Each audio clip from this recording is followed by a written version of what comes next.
what if the very power that lets us understand the world also seems to threaten what we most care about? We live in a universe mapped by science, ruled by causes, described by laws. From one angle, this is reason at its brightest, a world made intelligible. From another angle, the same picture can feel cold and closed. If every event is determined, what becomes of freedom, of responsibility, of the quiet sense that our lives might answer to something higher than mere mechanism? Kant steps into this tension and refuses both easy escapes. He will not abandon science, and he will not simply retreat to old certainties. Instead, he asks a quieter, deeper question before we argue about what the world is. What must our mind be like for a world to appear to us at all? Here begins his so-called Copernican Revolution. Just as Copernicus changed astronomy by shifting the standpoint, Kant invites us to shift the standpoint of philosophy. We usually assume that our mind must adjust itself to an already given world. Kant suggests the reverse: the world as we experience.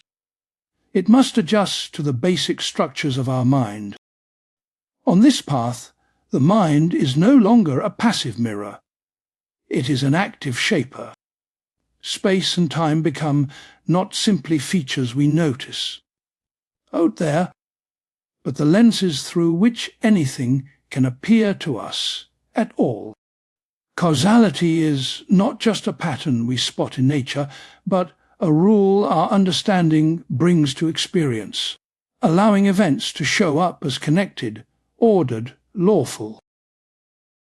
In this sense, our understanding is the lawgiver of nature as nature appears to us, yet this power comes with a limit.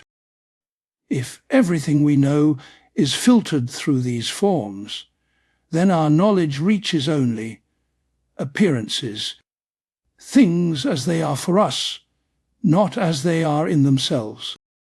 Theoretical reason must accept a boundary and fall silent beyond it. For Kant, this silence is not a defeat.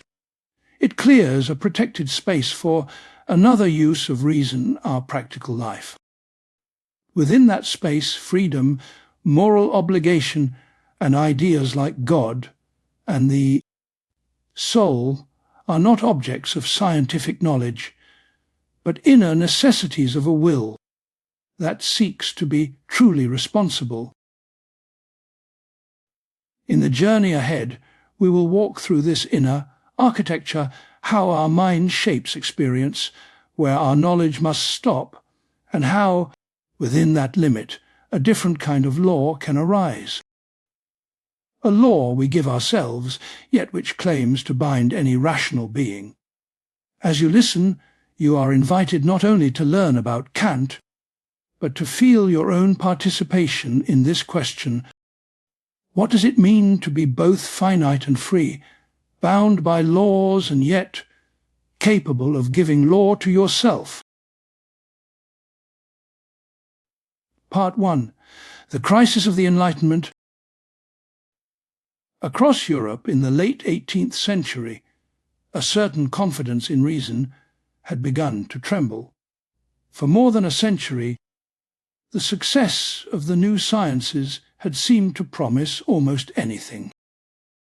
Nature was no longer an unpredictable theatre of mysterious forces. It was a system governed by laws, increasingly open to calculation, prediction, and control. The triumph of Newton in particular had a symbolic weight. Here was a single intellect mapping the heavens, and the falling of an apple with the same set of principles.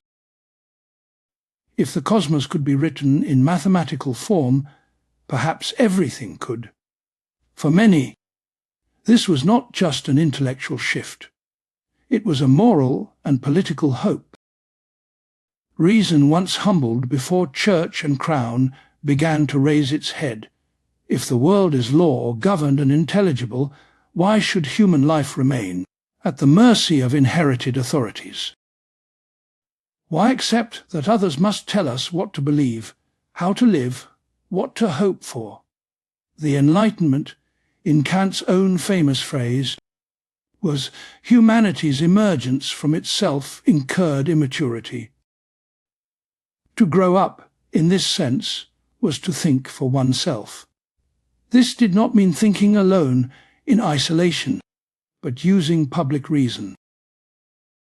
Arguments printed, shared and debated, institutions and dogmas subjected to criticism. The ideal was simple and radical. If each person is capable of rational insight, then no external authority has the right to rule belief by mere command. Reason is answerable only to itself. From this trust in reason, an image of progress emerged. Knowledge would deepen, superstition would recede, politics would become more humane. If people were free to argue openly, to publish, to challenge custom, then, slowly, unevenly, but steadily, societies would reform themselves. Enlightenment thinkers often wrote as if a better world was not just possible, but almost inevitable, provided that reason was allowed to speak. Yet underneath the optimism, tensions gathered. The very science that inspired this faith carried implications that seemed to cut against what people most cared about. Newton's physics and the mechanistic picture of nature that surrounded it portrayed the world as a vast web of causes. Every event determined by prior states, every motion following from other motions in an unbroken chain. If this picture is complete, where is freedom? Where is the soul? Where is any reality that is not simply one more configuration of matter in motion? If human beings are part of nature, then are our decisions nothing more than results of prior conditions. If so, what becomes of responsibility, of guilt, of praise, of genuine choice? The crisis of the Enlightenment can be felt in that question. Enlightenment thinkers did not, for the most part, want to abandon traditional moral ideas. They still spoke of virtue, duty, and accountability. They still held, in large part, to ideas of God, of an immortal soul, of an afterlife where justice might be completed. They wanted reason to support these beliefs, not to dissolve them. But as mechanistic science advanced, it seemed to many that reason had two incompatible faces. On the one hand, it generated powerful theories of nature, theories that worked, that predicted, that transformed technology and daily life. On the other hand, the same rational demands for clarity and evidence seemed to erode the grounds for faith, freedom and the soul. The fear was not that superstition would be cleared away. The fear was deeper, that everything meaningful would be reduced to a play of forces. If all that exists is the natural order described by physics, then the traditional image of a moral universe appears to collapse. A world in which rewards and punishments in an afterlife balance the imperfections of earthly justice. A world in which human freedom is real, not just felt. A world in which God is not merely a projection of hope, but a genuine reality. As skepticism spread, it was not always loud or defiant. Often it appeared as quiet unease. Kant grew up inside this atmosphere. He admired Newton and took the success of modern science very seriously. At the same time, he did not see himself as a destroyer of religion or morality. He wanted to show that a mature, critical use of reason does not have to end in nihilism. but he also refused the opposite strategy to protect faith by simply ignoring or denying the power of scientific explanation. For him, neither retreat nor triumphalism was acceptable. He sensed that the crisis was not just about particular doctrines, but about reason itself. Can reason legitimately claim authority over our beliefs, our institutions, our hopes?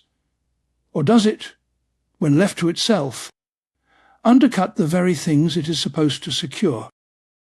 The Enlightenment had placed reason on the throne. Kant wanted to see whether that throne could hold. His response was unusual. Rather than taking science for or against science, for or against religion, he asked a prior question.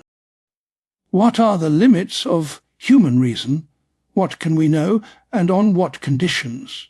Why is it that certain forms of knowledge, like mathematics and physics, seem both necessary and yet also about the world we experience? And where, by contrast, does reason reach beyond what it can rightfully claim? The Critique of Pure Reason is his attempt to answer these questions, not by collecting more data, but by examining reason's own structure. It is a court of justice in which reason judges itself. It asks, what must our mind contribute for there to be a stable, law-governed world of experience at all? And once we see that contribution, how far does our knowledge extend, and where must it stop? In this way, the crisis of the Enlightenment sets the stage. Science threatens to swallow freedom. Dogmatic religion cannot simply be restored by decree. Reason stands accused of both arrogance and betrayal. Kant's project is to respond without abandoning the Enlightenment's central commitment, that individuals, using their own reason without external coercion, can arrive at a view of the world and of themselves that is both honest and sustaining. He hopes to show that, when reason understands its own limits, its authority is not weakened, but purified, that we do not need to choose between a cold, closed universe of causes and an uncritical return to inherited certainties. Instead, we can uncover a deeper picture, a picture in which the same faculty that reveals the lawful structure of nature also, by acknowledging its own bounds, opens a space in which freedom and moral life can be taken seriously again. It is against this backdrop of confidence and anxiety, promise and threat, that Kant will propose his revolutionary shift.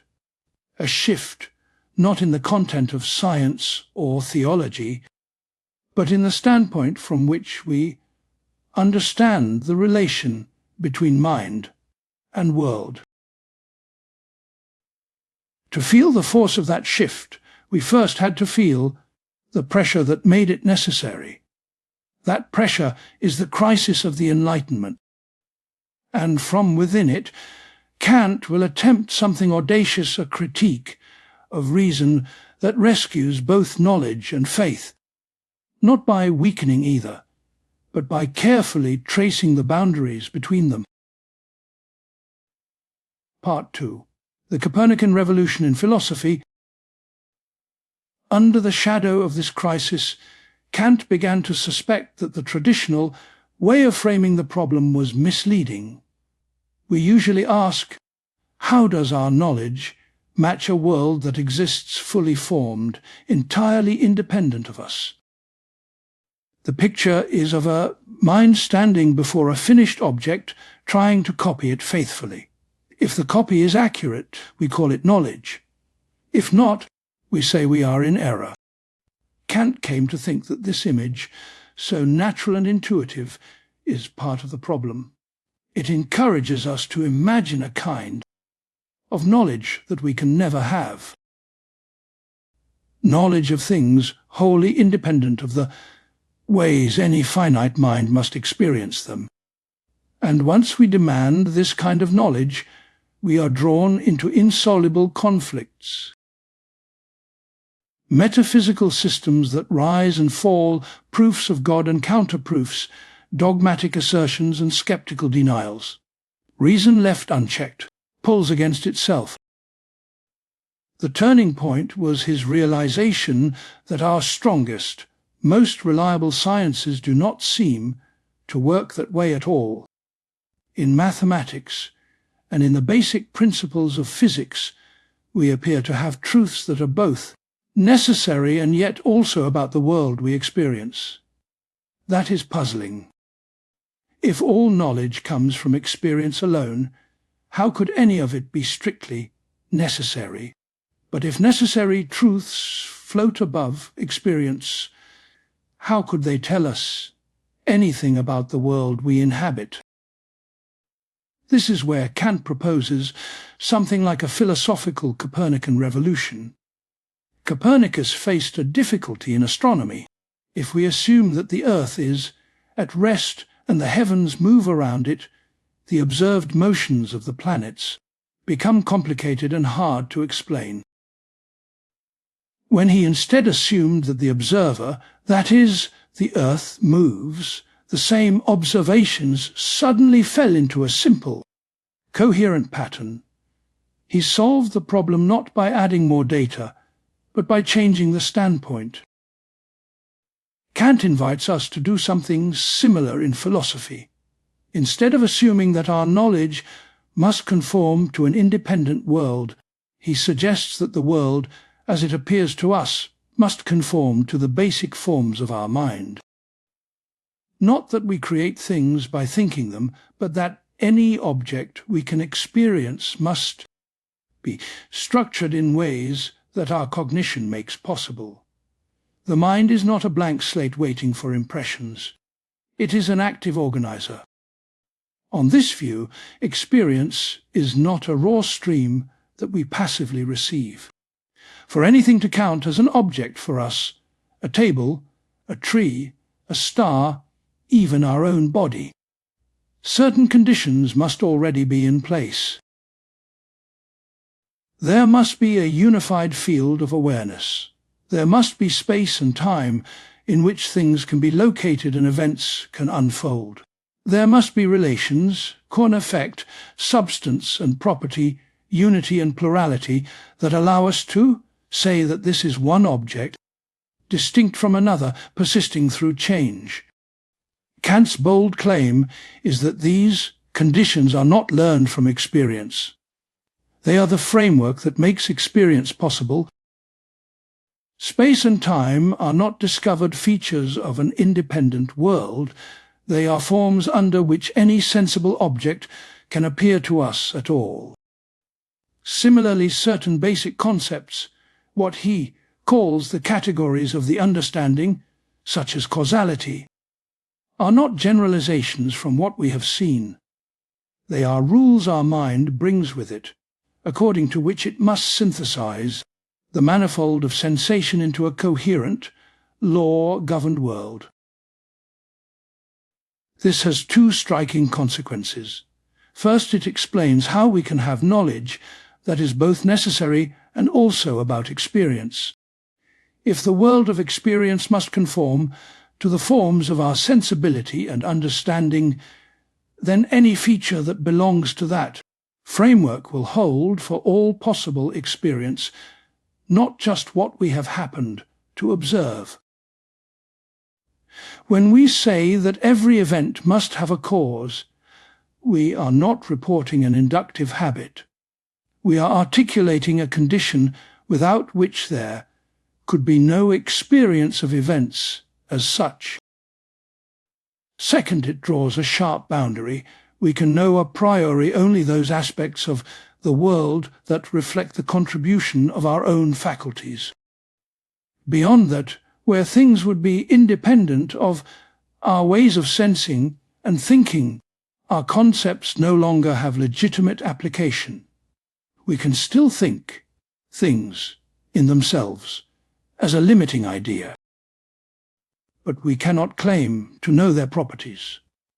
Knowledge is restricted to appearances, to things as they are for us, within the framework our mind provides. In this sense, Kant's revolution is both modest and radical. Modest because he does not deny the existence of a reality beyond appearances. He does not say that the world is nothing but our representations. Radical because he insists that the only world we can ever know is the world already shaped by our forms of intuition and understanding. We never step outside our own standpoint. We never gain a God's eye view. This shift allows him to revisit the Enlightenment crisis from a new angle. Earlier he had tried, like many before him, to speak of a separate, intelligible world. A realm of pure understanding where we might grasp God, the soul, and moral truths directly. But he came to see that as a dead end. If such a realm is wholly independent of our sensibility, then our finite intellect has no way to secure any genuine knowledge of it. Our concepts would hang in the air, lacking the anchor of possible experience. The Copernican turn acknowledges this limit.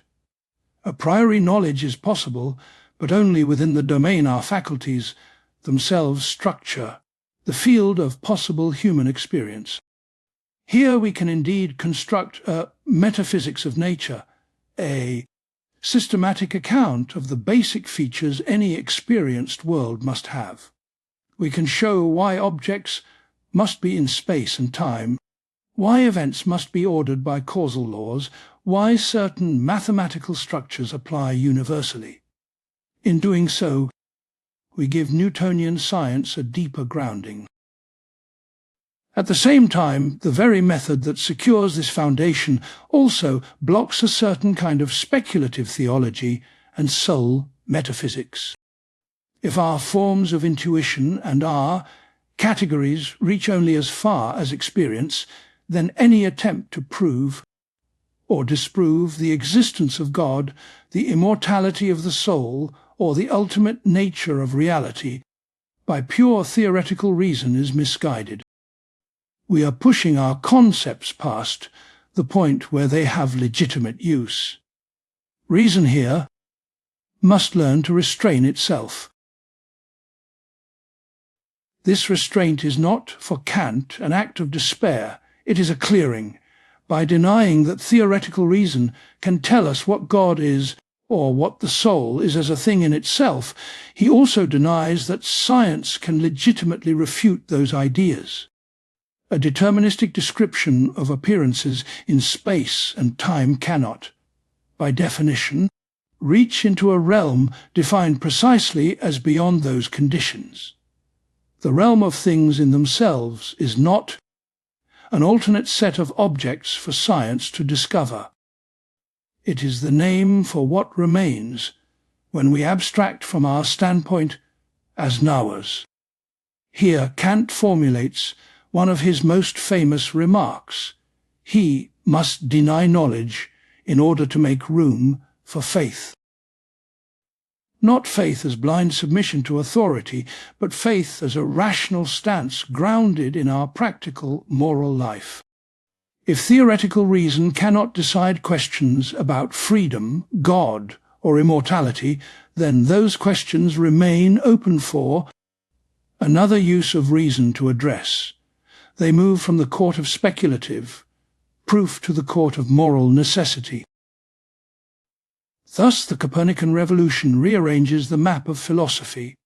It gives us a new conception of objectivity, grounded in the shared structures of human cognition. It legitimizes scientific knowledge as knowledge of appearances, stable and necessary within its proper bounds.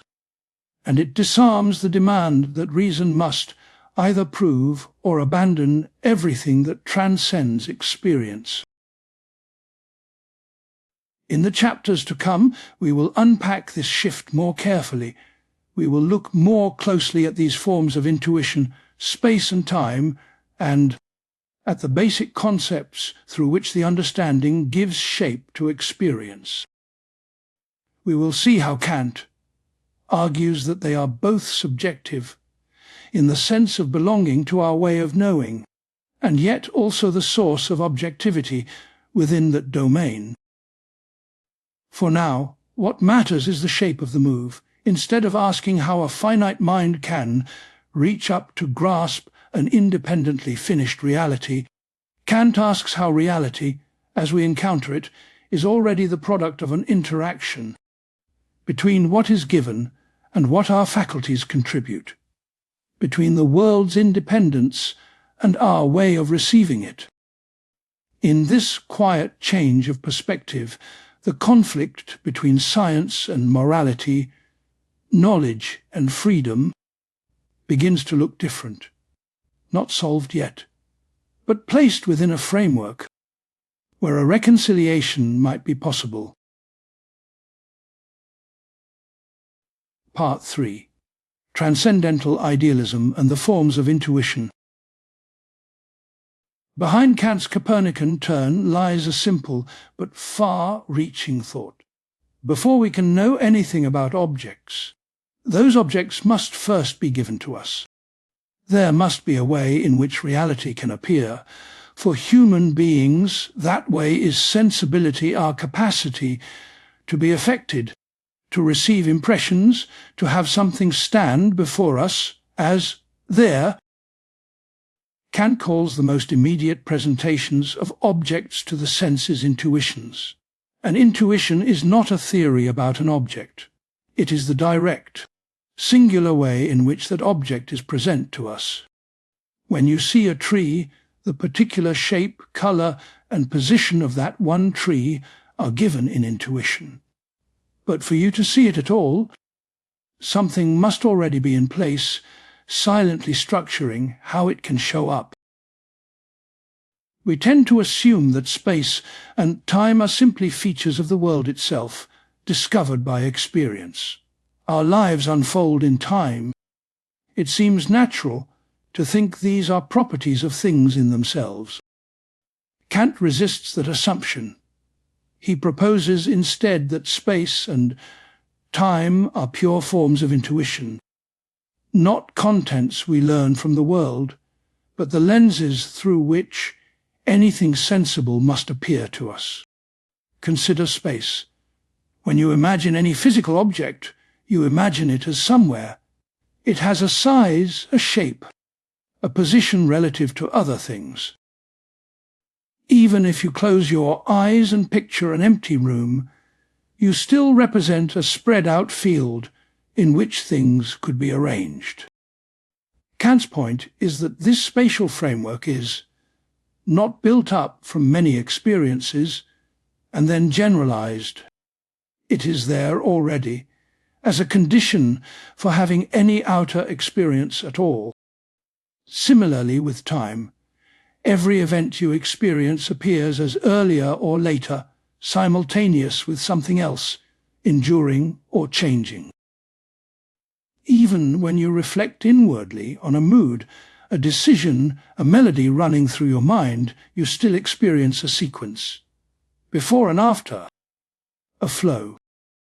Time for Kant is the pure form of inner sense, the structure within which all our experiences, outer and inner, must be ordered.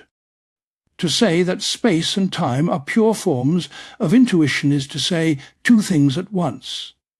First, they are a priori. They do not come from experience, but make experience possible. Second, they belong not to things in themselves, but to our way of receiving them. They are subjective in origin, grounded in human sensibility. Yet they are not arbitrary. They are necessary and universal for all beings who share our kind of intuition. This is what Kant calls transcendental idealism. Transcendental, because it concerns the conditions that make experience and knowledge possible. Idealism, because it holds that some fundamental features of the experienced world, space, time, and the objects as they appear in them, depend on the mind's contribution. We experience only appearances, never things as they are in themselves, independently of the forms of our intuition. At first glance, this can sound like simple subjectivism, as if Kant were saying that the world is just in our heads, but that is not his view. The appearances we experience are not private fantasies. They are given to us. We do not invent them at will. Their order and structure are law-governed, shareable, and open to public investigation. What is mind? Dependent are not the contents of sensation, but the spatial and temporal framework into which those contents must fall to be objects for us. Think of wearing a pair of coloured glasses that you can never remove. Everything you see will have that tint. The tint is not in the objects themselves. It is imposed by the medium of your seeing. Yet as long as the glasses are inseparable from your vision, there is no way, through looking alone, to compare things as they appear to you, with things as they are without the tint. For Kant, space and time are something like that constant, inescapable forms through which reality is given. But his analogy is subtler than a colour. Without the tinted glasses, you could still see shapes. Without space and time, by contrast, you could not experience any object at all. There would be no where and no when in which something could stand out, so space and time are not optional filters. They are the very stage on which appearances can appear. This view has profound consequences.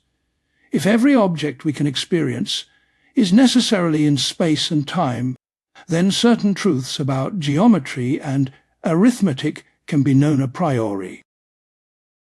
We do not need to measure every triangle to know that its interior angles must sum to a straight line. We see this as a structure already built into the pure form of space itself, which shapes any possible spatial intuition. Likewise, the sequence of time grounds, basic features of number and succession. At the same time, Kant warns us not to project these forms beyond their proper domain. It is tempting to ask, is the universe as a whole finite in space or infinite?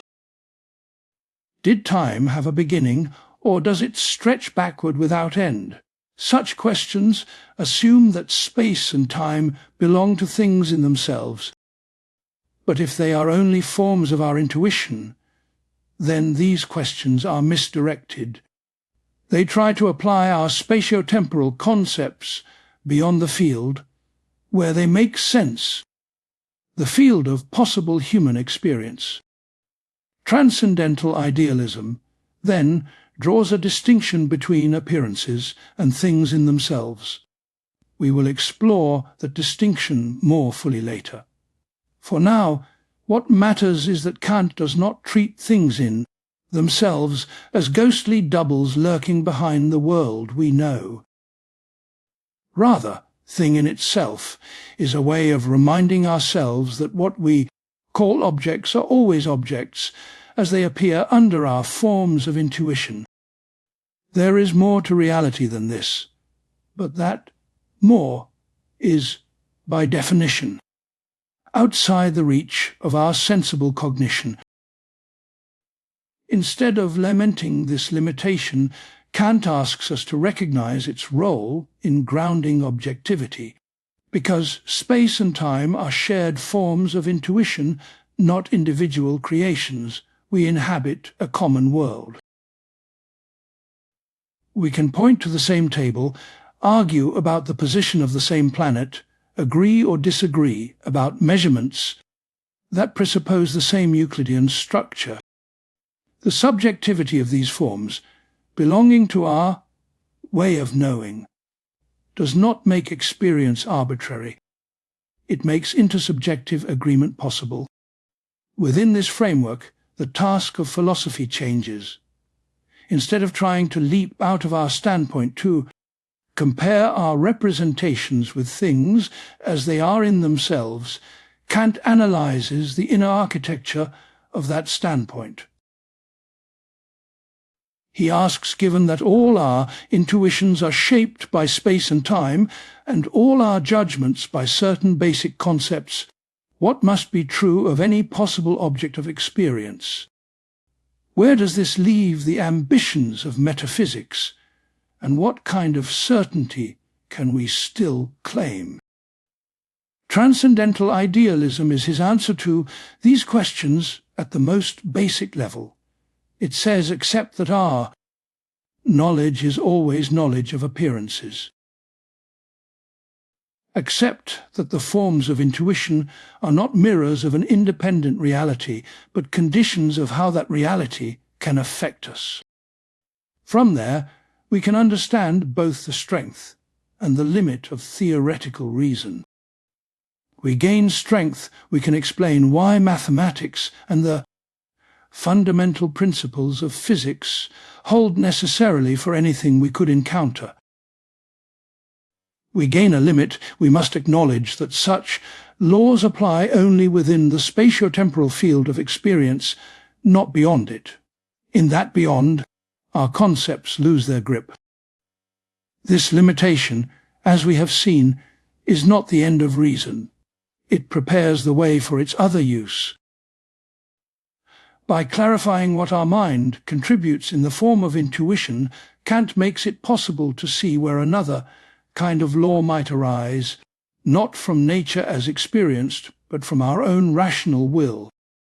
A law that does not describe how things happen, but tells us how they ought to be. In the meantime, we stay with this first layer. Space and time, not as vast containers, out there, but as the pure, forms through which the manifold of sensation becomes a world. To accept that they are our contribution is to accept that we are never simply recording reality. We are always, already, participating in the way it appears. Part 4. Appearances versus things in themselves. At stake in Kant's project is a simple but unsettling distinction, the way things appear to us and the way they might be in themselves. Once he has argued that our mind supplies the basic forms through which anything can show up, space, time, and the fundamental patterns of connection, he cannot honestly pretend that what appears to us is simply identical with reality as it is in itself. There is a gap, not a dramatic crack in the universe, but a quiet, structural distance between our mode of access and whatever lies beyond it. Kant gives names to each side of this divide. What is available to us through sensibility and understanding he calls appearances or phenomena.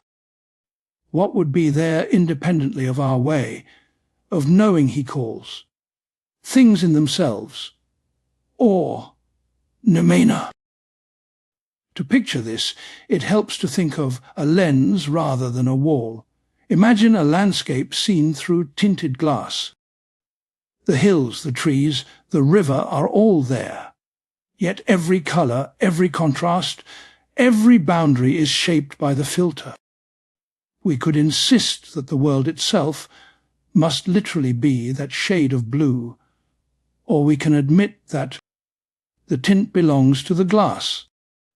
For Kant, space, time, and the basic concepts of the understanding function like this lens. They are not properties we discover in things as they are in themselves.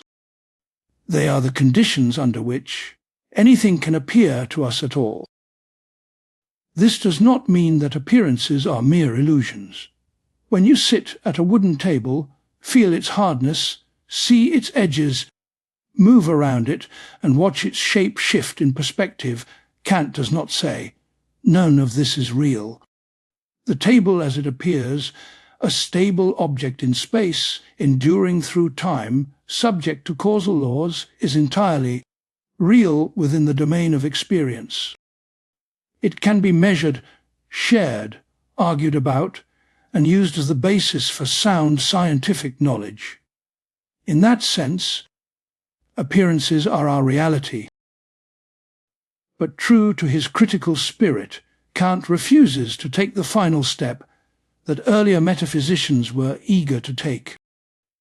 From the fact that the table appears as extended, solid, and causally embedded, they concluded that reality as such is extended, solid, and causally embedded. Kant answers more cautiously, we are entitled to those claims only about objects as they must appear to minds like ours. To move from there to claims about things as they are in themselves would be to walk past the edge of our map while pretending we are still on safe ground. What then is a thing in itself? It is not a hidden second object behind the table, lurking like a ghostly twin.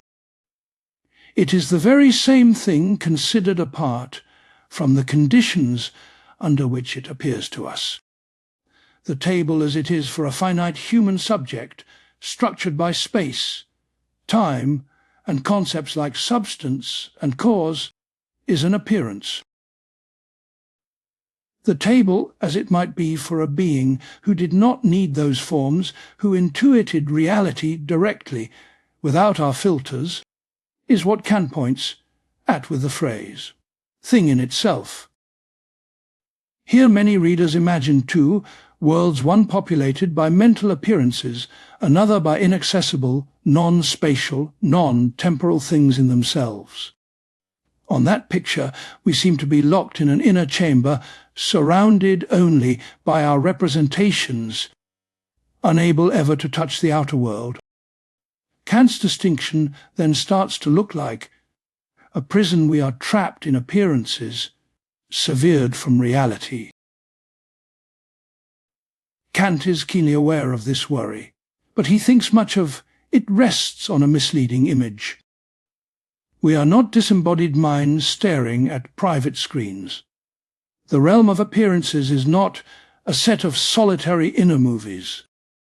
It is the shared, public world in which we act, suffer, and hold one another responsible. The table you lean upon, the storm that drenches you, the friend whose words comfort you, these are appearances, but they are not therefore less than real. They are law-governed, intersubjective, and stable enough to ground both science and ordinary life.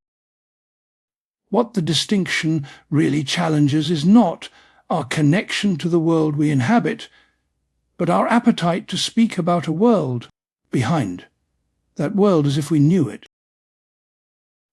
Earlier metaphysics took a confident step into that invisible realm. It talked about the soul as a simple substance, about the universe as a whole, having a beginning in time or not, about God as an ultimate necessary being, all as if these were objects on which our ordinary concepts could latch. Kant's division between appearances and things in themselves is a critique of that confidence. It says, such talk may have meaning as a limiting idea, but not as knowledge. There is still a tension here. Kant does not think we can do without the thought of things in themselves. If appearances are how things are for us, then it seems natural to ask for whom. Relative to what? The idea of a reality as it is in itself functions as a boundary concept. It marks the point at which our forms of intuition and our basic categories no longer apply. In that sense, Kant must say that something is there, that there is more to reality than our conditioned access to it. Yet as soon as we start attributing positive properties to this more, we have crossed a line. We pretend to know what, by our own account, we cannot know. This is why Kant so often sounds as if he is walking on a narrow ridge. On one side lies dogmatism treating our way, of experiencing as the blueprint of reality as such. On the other side lies a despairing skepticism, deciding that, because our knowledge is conditioned, we never truly reach reality at all. The distinction between appearances and things in themselves is his route between these extremes. It allows him to say both that we have genuine knowledge and that this knowledge is not absolute, but framed by the constitution of our sensibility and understanding. Consider how this plays out in a concrete example.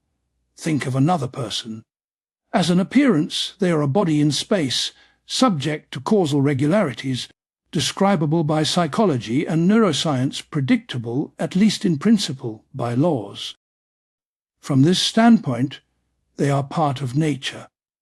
Yet when you encounter them as a moral being, you sense something that cannot be captured by any purely empirical description. You hold them responsible. You feel yourself bound to treat them as an end in themselves, not merely as a means. Kant will later say that this moral standpoint hints at the person as a thing in itself, as belonging, at least in part, to an intelligible order that is not simply one more causal chain in time. We cannot know this intelligible character as an object among others. But the very structure of our moral consciousness points beyond the realm of appearances. The contrast between appearances and things in themselves thus becomes more than a technical distinction. It becomes the hinge on which the problem of freedom turns. When critics protest that Kant has set up an unknowable world behind the world we know, they are half right and half wrong. They are right that Kant insists on a beyond that we cannot conceptually grasp. They are wrong if they imagine that, for him, the only genuine reality lies there. The reality of appearances is not second-rate. It is precisely the field within which science is possible, within which we make sense of nature, within which we live our finite lives. What lies beyond it is not another, better world of objects that could be catalogued by a higher physics. It is rather the sheer fact that reality does not reduce to reality as it appears under human conditions of knowledge. Seen in this light, Kant's distinction is neither an invitation to retreat into the mind nor a license to construct Baroque systems about what lies behind the veil. It is a discipline. It tells theoretical reason where it may confidently speak and where it must remain modest. That modesty, in turn, opens room for another question. If our knowledge is bound to appearances, how should we understand our own standpoint as knowers? From where exactly do we view this world that our mind helps to shape? To answer that, we have to turn from the contrast between appearances and things in themselves to the vantage point from which such a contrast is even drawn. We have to examine not another class of objects, but the standpoint of human cognition itself. That shift from two kinds of things to two ways of considering them will guide us toward Kant's deepest insight about our epistemic condition, and prepare the ground for understanding how the basic concepts of our understanding can legitimately claim authority over everything that appears to us. Part 5. The Epistemological Standpoint. From within our ordinary lives, it feels as though we simply open our eyes onto a ready-made world. There is the table, the sky, the movement of people in the street, all given as if they were just there, awaiting discovery. Kant's critique invites us to step sideways from this naive impression and ask a more reflective question. From what standpoint are we saying that things are there at all? The language of appearances and things in themselves can tempt us back into thinking in terms of two ontological realms.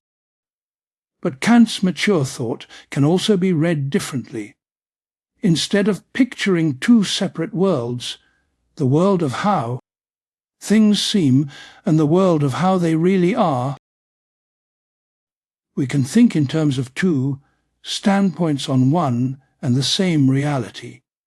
One standpoint is ars finite, discursive, dependent on sensible intuition and general concepts.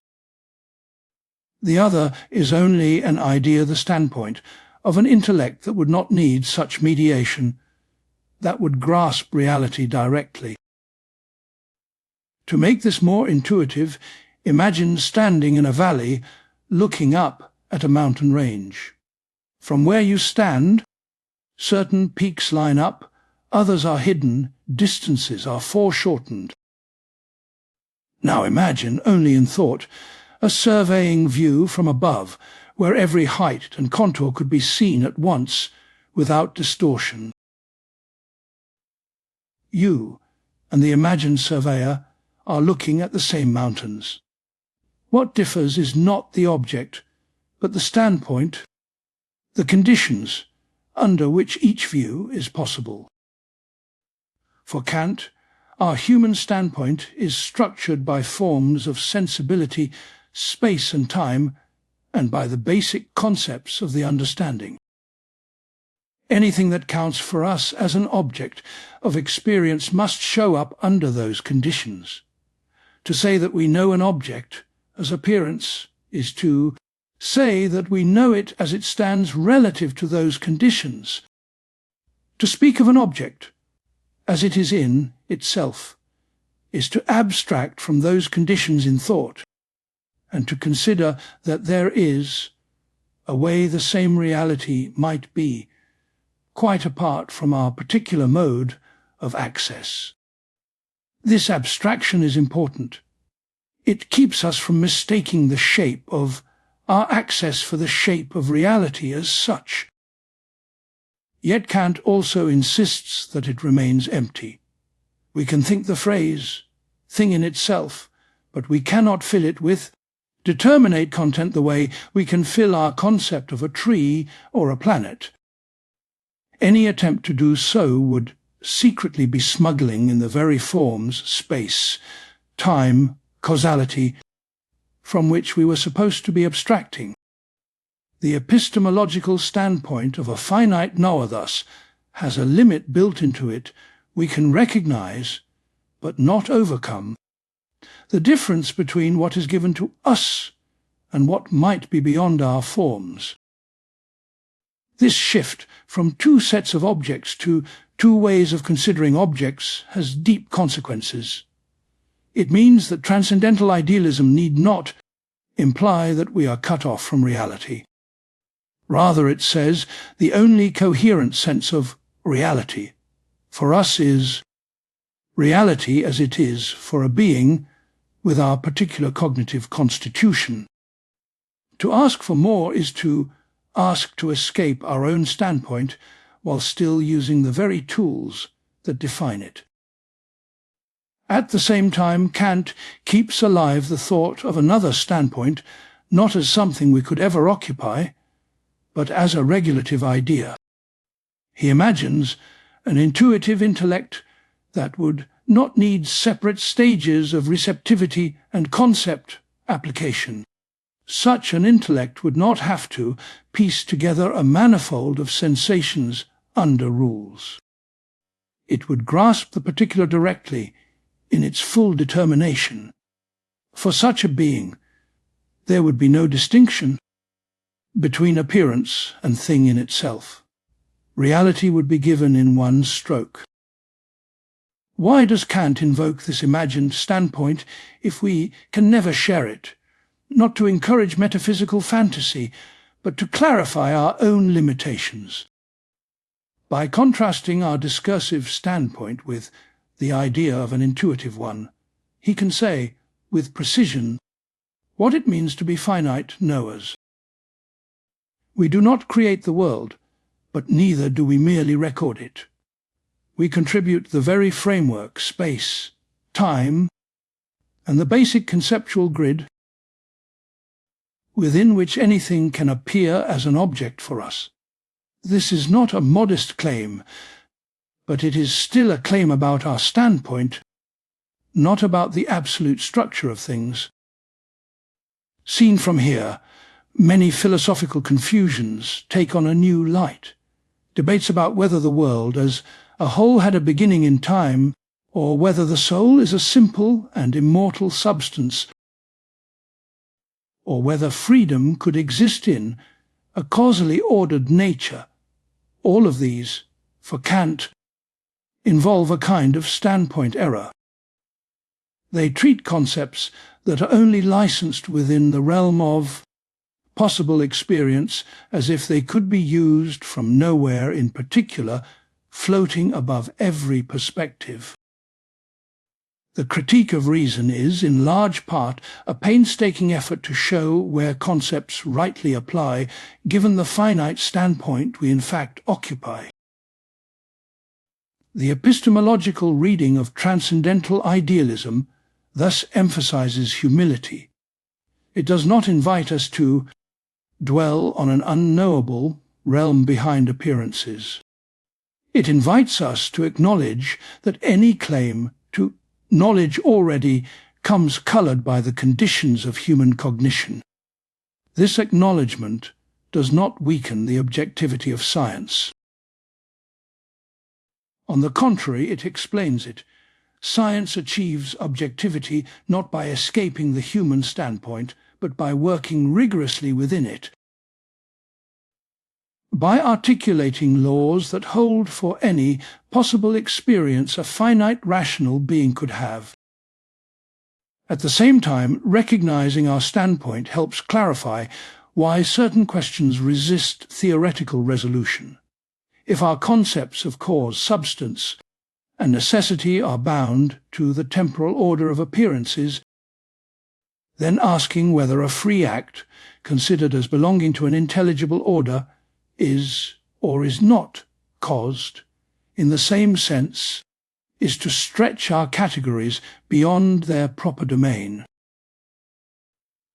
Kant's answer will not be to dissolve the idea of freedom, but to relocate it not as an object of knowledge within nature, but as a practical necessity for a will that holds itself bound by moral law.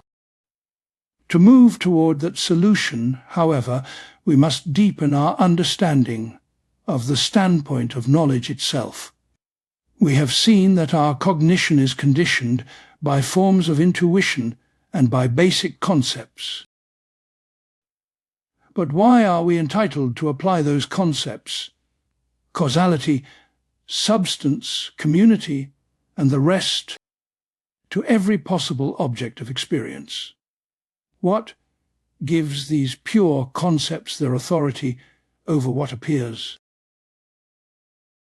Kant names his answer the transcendental deduction of the categories.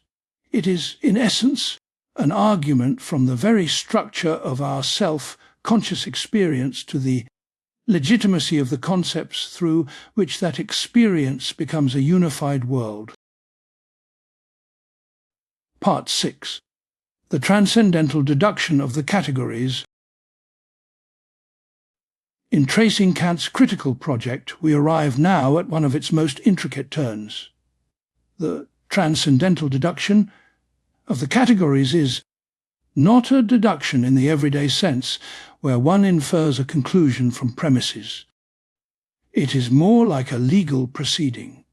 Kant wants to show that certain pure concepts have a rightful claim to apply to any object that can ever appear to us. He is, as he puts it, arguing for their title to possession.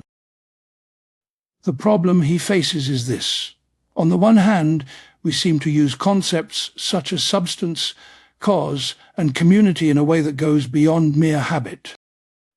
When we say that every event must have a cause, or that objects must endure through change, we do not mean, so far, that is how things have gone. We take ourselves to be stating necessary conditions for there to be an ordered experience at all.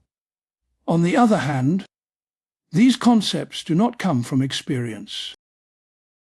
They are not simply lifted from repeated observations the way one might form the empirical concept of dog or tree. They are a priori.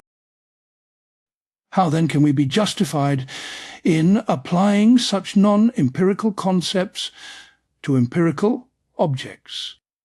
Why should the world of experience conform to the rules of our understanding, rather than the other way around?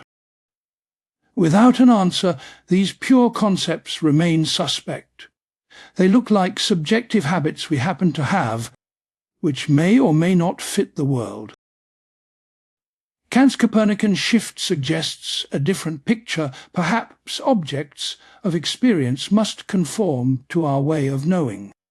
The Transcendental Deduction is the attempt to prove this suggestion, not by appeal to metaphysical speculation, but by analysis of what it is to have experience at all. Kant's starting point is surprisingly modest, the fact that we are self-conscious. When you are aware of the table, the sound of a passing car, and a memory of yesterday's conversation, you do not simply have three isolated episodes. They belong together in one and the same field of awareness. You can say, I see the table, I hear the car, I remember the talk.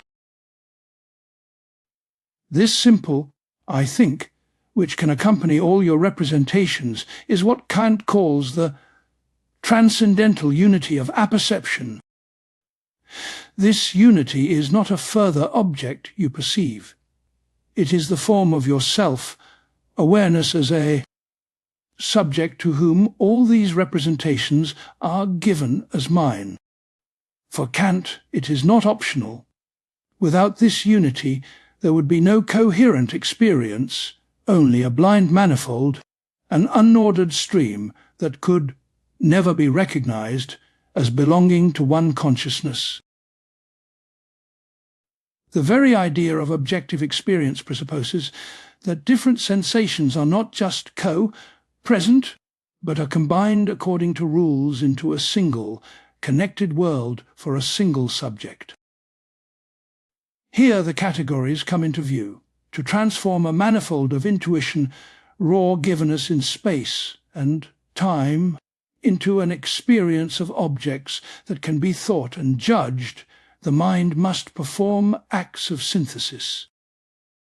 It must bind together what is given according to patterns that make possible the thought of one object, an enduring substance, a sequence of cause and effect. These patterns are not themselves drawn from experience. They are the basic conceptual forms according to which we can combine the manifold at all. Kant calls them the categories. The Transcendental Deduction argues, in essence, that these categories are necessary, conditions of the unity of apperception. If experience is to belong to one subject, who can say, I think, of all representations, then there must be lawful connections among those representations. Otherwise there would be no stable objects, no enduring world, and hence nothing about which the I could form judgments. But lawful connection is precisely what the categories articulate. They are the pure rules according to which the understanding synthesizes the manifold of intuition into an ordered experience. A concrete example helps. Imagine watching a ship drift down a river. You perceive first the ship at one point, then farther along, then farther still. These perceptions succeed one another in time within your consciousness. But time order within you does not by itself yield an objective sequence in the world. You can have a flurry of images like dreams or random flashes that follow one another without any sense of one event causing another. To experience what you see as one event, the ship's movement down the river, you must bring your perceptions under the concept of cause. You take the later positions of the ship to follow from the earlier ones according to a rule. Only then can you say that your perceptions are ordered as perceptions of one and the same object undergoing change. Without the category of causality, there would still be succession in your inner sense, but no experience of an ordered external world. The same is true for other categories. The concept of substance underlies your ability to experience a house as one object seen from different sides over time, rather than as a series of unrelated facades. The concept of community or reciprocal interaction underlies your sense of a network of coexisting things that stand in mutual relations. In each case, the category is not an extra feature added to an already independent object. It is the rule that makes it possible to experience something as an object in the first place. The transcendental deduction therefore moves in a distinctive direction. It does not start with objects, then ask how our concepts match them. It starts with the fact of self, conscious experience, experience that is mine, unified and objective, and asks what must be presupposed for such experience to be possible. If categories are conditions for that unity, then anything that can appear within such a unified experience must conform to them. Their authority over objects of experience is secured not by mirroring some given structure in things themselves, but by being rooted in what it is to be a subject of experience at all. This has two crucial consequences. First, it explains the necessity and universality of the basic laws of nature.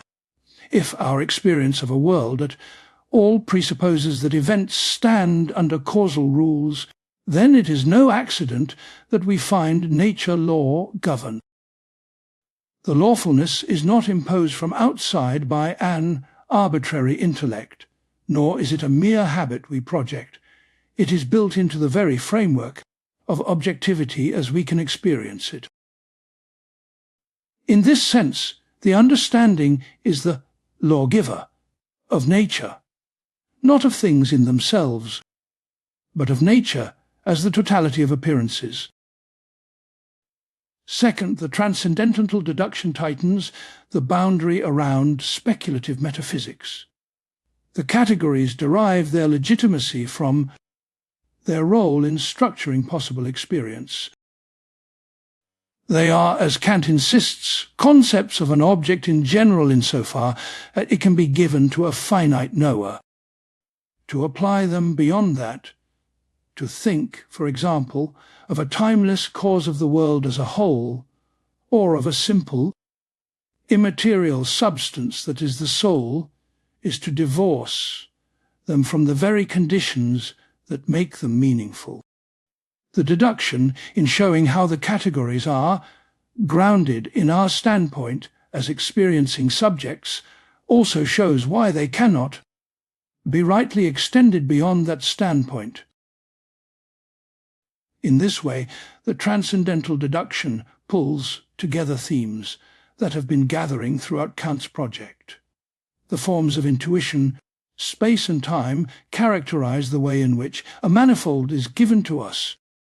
The categories characterize the way in which that manifold is combined into a single, intelligible experience by a self-conscious understanding. Appearances, then, are not raw data received from a foreign world. They are the product of a deep cooperation between receptivity and spontaneity, between sensibility and understanding. As we move forward, this picture will sharpen further. The unity of apperception, briefly introduced here, will be explored in its own right. The role of judgment as the mediating activity that applies categories to sensible particulars will come into focus, and the idea of the understanding as the lawgiver of nature will be extended into a parallel thought. That pure practical reason, too, can legislate, this time not the laws of appearances, but the law of freedom for a will that would be autonomous. The transcendental deduction, though abstract, is thus a pivotal bridge. It connects our finite standpoint as knowers with the very possibility of an ordered world, and it prepares the way for Kant's boldest claim that the same reason that structures nature in thought can also, under another use, give law to itself. Part 7. The unity of apperception and self-consciousness. Beneath the shifting surface of our lives, there is a quiet conviction that something remains the same. The child we once were, the adult we have become, the many moods and roles and crises in between, somehow we feel that all of this belongs to one and the same I. The question that unsettles Kant is simple and radical. Where does this sense of an enduring self actually come from? It is tempting to say it comes from something we always find within. Perhaps a favorite memory, a constant feeling, a particular kind of awareness that never leaves us. On this view, the self would be like a watermark on every page of our experience, a specific piece of inner content that quietly says, "This is me," whenever it appears. Kant inherits this temptation most clearly in the wake of Locke. Locke had spoken of the same consciousness. That makes a person be himself to himself. And it is easy to hear that as a special ingredient, some steady inner light that persists across different moments. If this were right, then personal identity and self, consciousness itself, would rest on tracking that recurring content through the flow of life. But when we stop and look closely, something crucial is missing. There is no single image, no permanent feeling, no one thought that accompanies every experience from childhood to old age. There are memories that fade, moods that reverse, habits that break. Any particular content can disappear. If self, consciousness depended on one special piece of content always being present, then it would simply collapse whenever that content was absent. Kant takes this absence as his starting point. The self we are aware of cannot be found as a particular object, a thing among other things in experience. It is not one representation among many. Instead, he invites us to shift focus from what is represented to how representations are held together. The unity we seek is not a piece of mental furniture. It is a way in which everything in our experience is joined. Imagine watching a long, complex film. Scene after scene appears, different locations, different lighting, different characters. No single image runs through the whole movie. Yet you do not experience it as a random slideshow. You experience a story, a single unfolding line of events. That unity does not lie in any particular frame. It lies in the editing, in the way one shot leads into the next, in the continuity of the narrative. For Kant's self, consciousness works in a similar way. The I we are aware of is not a fixed picture, but the point of view that links all pictures together. He calls this the unity of apperception, Z, the unity of that basic thought, I think, that can, in principle, accompany all my representations. What makes a sensation, a memory, or a concept truly mine is that I can relate it to this single standpoint, this one consciousness in which they are all combined. This is why Kant speaks of a formal, rather than material, conception of self-consciousness. The self does not arise from some unchanging content within experience. It arises from the form of experience itself, from the fact that all my representations stand in one system, one ordered whole, governed by rules. I am conscious of myself as the same, subject through change insofar as I am conscious, even dimly, of the law, governed order that binds my experiences together. At this point, a further question appears. One might say perhaps the world itself is already law-governed, and my mind only discovers this order. Perhaps there is no need to ascribe any special constructive role to the subject. On this realist reading, the unity and regularity we find in experience comes from nature itself. The mind is still a kind of mirror. It reflects the order that is already there. Kant thinks this cannot be the whole story. Even if reality in itself were perfectly ordered, those laws and connections would not automatically inscribe themselves into our consciousness. There must be an active capacity in us to relate one representation to another, to combine them into a rule-governed unity.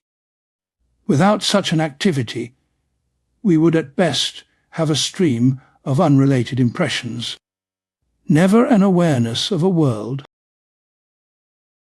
Think again of the film.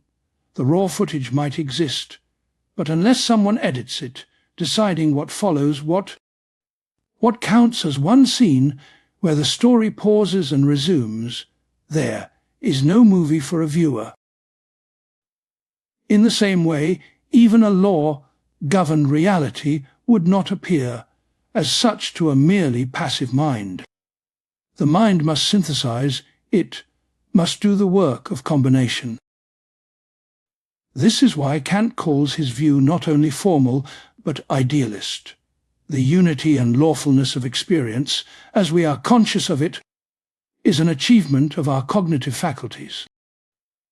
Our mind does not create the fact that something affects us, but it does determine the way in which what affects us can be taken up into a single, connected experience.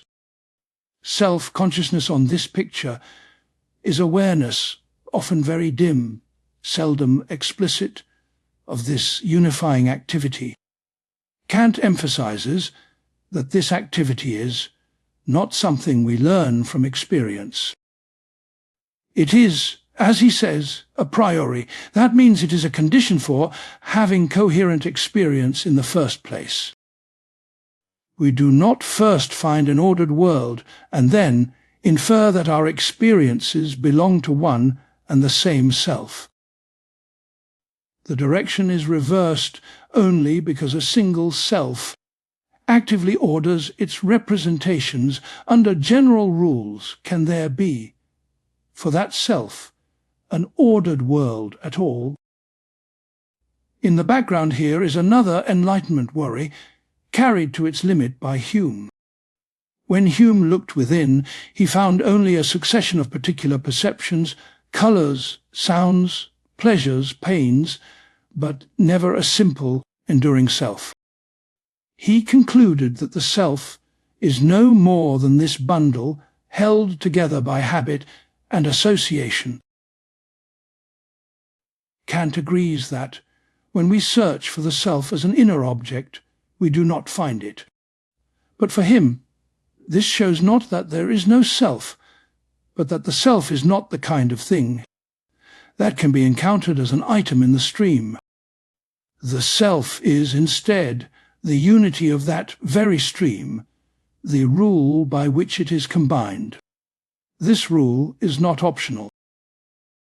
It is expressed in Kant's claim that I must be able to attach the thought I think to any representation that is to count as mine.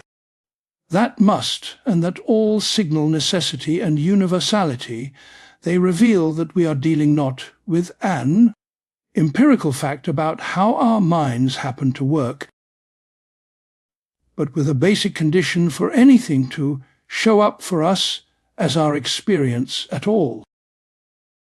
So when we speak of the unity of apperception, we are naming the deep structure of self-awareness, a single, law-governed consciousness in which all of my varying representations can be brought together. This unity is not something I observe, it is something I exercise. I do not see the self as a glowing point behind my eyes. I enact it whenever I relate what I sense now to what I have sensed before, whenever I hold together memory, expectation, and perception in one continuous life. As this picture sharpens, a new connection comes into view. If self-consciousness consists in unifying my representations under rules, then my awareness of myself cannot be separated from my awareness of a world that is itself rule-governed. To know myself as a subject is, at the same time, to stand over against an objective order that I take to be the same for anyone. The path from self to world, for Kant, runs through this inner act of synthesis. In the next step of his argument, this path will become explicit. The same power that holds my inner life together will reveal itself as the source of objectivity itself, as the power to judge. Through judgment, the mind not only unites its own representations, it claims to speak about things, to say how the world must be, and not merely how it happens to appear to me. It is here, in the function of judgment, that the quiet unity of apperception opens outward into a shared public world. Part 8. Objectivity and the function of judgment. Every day we move, almost without noticing, between two kinds of connections in our experience. I might say, whenever dark clouds gather, it rains soon after, describing something about the world itself. In the same hour I might say, whenever it rains, I feel melancholic, knowing I'm describing something about myself. The first feels objective, the second subjective. For Kant, this ordinary contrast carries immense weight. Self-consciousness requires distinguishing how things are for me versus how they are for anyone. I must differentiate between connections belonging to my temperament or history and those belonging to the object, independently of particular feelings. Yet Kant said the mind isn't a passive mirror. Our experience of order is from active synthesis. How can an active mind discover anything truly objective? How can a power-shaping experience still give us a world not merely a projection of our private associations? His answer begins with a subtle, decisive distinction. Some representations strike me as necessarily belonging together, while others are only contingently associated.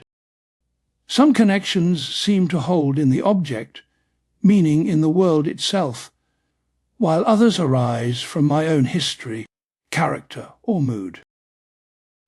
Kant's example of a house is helpful. Imagine standing too close to a large building to see it all at once.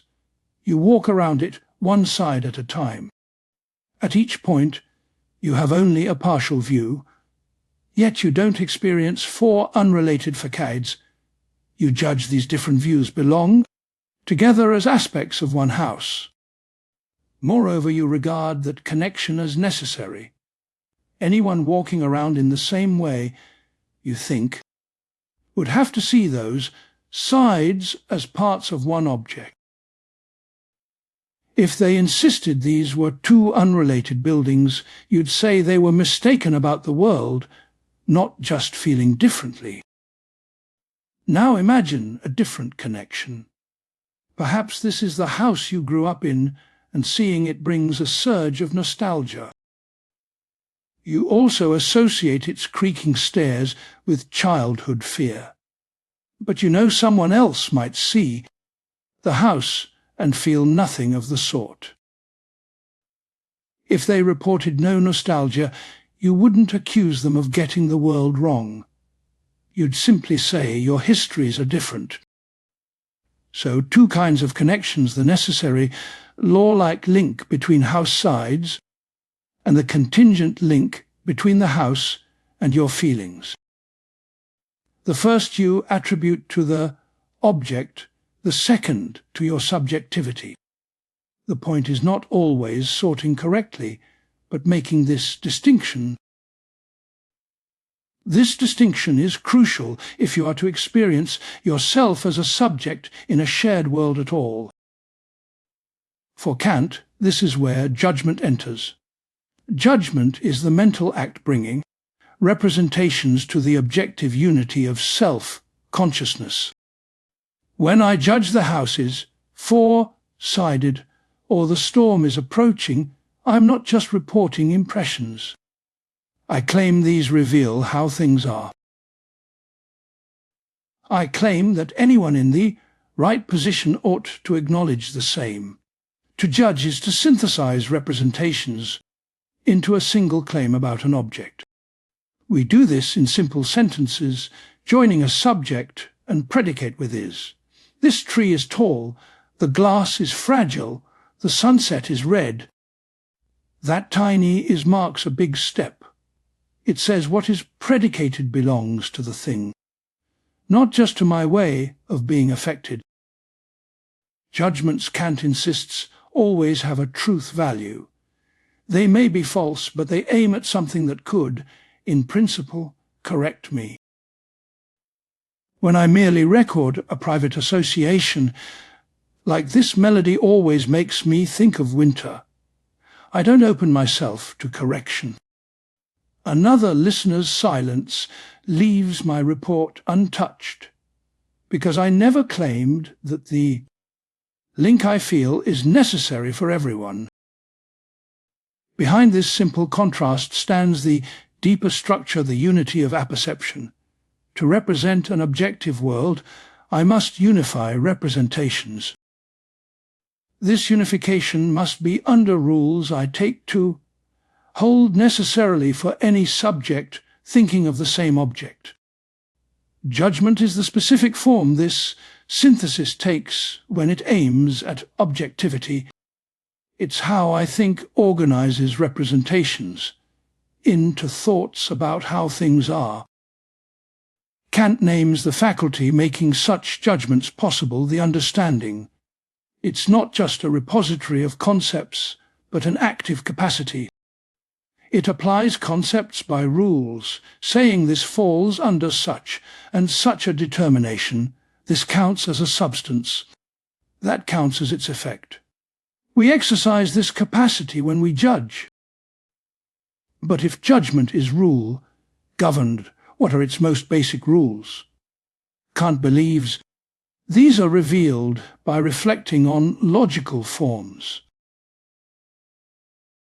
He examines forms like universal and particular, affirmative and negative, categorical and hypothetical. Each corresponds to how we take objects to be structured. When we make categorical judgments, The body is heavy. We connect concepts and assume the world has things with properties, substances bearing accidents. When hypothetical judgments are made, if the fire is hot, the wax melts, we link propositions and assume the world is ordered by causes and effects. From this, Kant extracts basic concepts not from experience, but are conditions for an objective whole unity, plurality, substance, causality, and so forth. These are the categories. They are the skeleton of objectivity, a priori rules, for judging anything that appears to us as an object in a shared world. Returning to self-consciousness, the picture tightens. Being aware of myself as an enduring. I isn't just a bare inner presence. It is being capable of relating representations to an objective order taken as the same for anyone. That capability is the power to judge using the categories. Without this power, no objective world exists for me to stand against, and the subject-object contrast making self-consciousness vivid would be lost.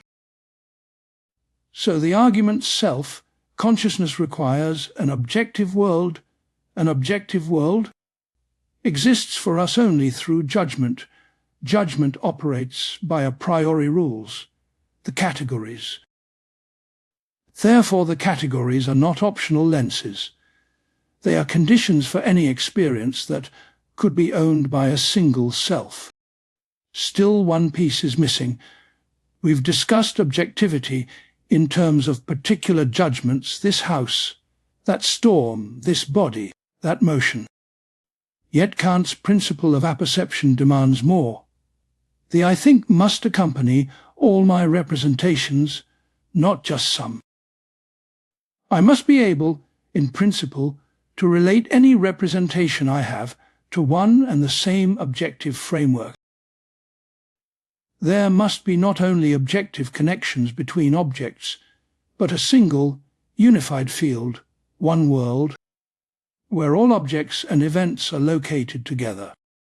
This final requirement transforms the understanding from a maker of rules for particular judgments into the lawgiver of nature as a whole. Part 9. The understanding as the lawgiver of nature. At first glance, it seems natural to think of the world as a collection of things, this tree, that star, this glass of water, that distant galaxy. Kant, however, asks us to notice something more encompassing. Our experience is not a set of isolated objects, but a field in which all objects and events are related. They share a single space, unfold in a single time, and thereby form one world. This unity of the world is not an optional addition. It is bound up with the unity of the self. Earlier, we saw that self-consciousness involves the thought. I must be able to attach I think to all my representations. Any experience that I truly call mine must be one I can, at least in principle, bring into a single, connected consciousness. Now imagine a different picture. Suppose there were experiences that arose in me but could not, in any way, be brought into relation with an objective world. They would not fit into space and time as I ordinarily understand them. They would stand outside any possible framework of causes, substances and relations. For Kant, such representations might still be in me in a purely physiological sense, but they would not be experiences that I could appropriate as mine in the full, conscious sense. I could not say I think of them in the way his principle demands, or imagine that I could divide my experience into several self-contained worlds. One space, time in which some events occur, another entirely separate space time in which other events occur with no possible relation between them. I might picture this as parallel timelines that never touch, or as multiple disconnected universes. Could I honestly regard the I who appears in one as the very same I who appears in another, if there is no common framework in which both sets of experiences can be compared and combined? Kant's answer is no. He thinks we may be able to dream up such scenarios as fictions, but we cannot represent them as objectively real. If there were truly several unrelated totalities, the identity of the subject across them would be lost. Consciousness would fragment, the I would splinter into separate standpoints with no common measure. From this, a further condition of consciousness emerges. It is not enough that I represent an objective world. I must represent one objective world, one all-encompassing space, time into which every possible experience of mine can be placed. Only then can I regard myself as one and the same subject across all those experiences. Here Kant's earlier analysis of space and time becomes crucial.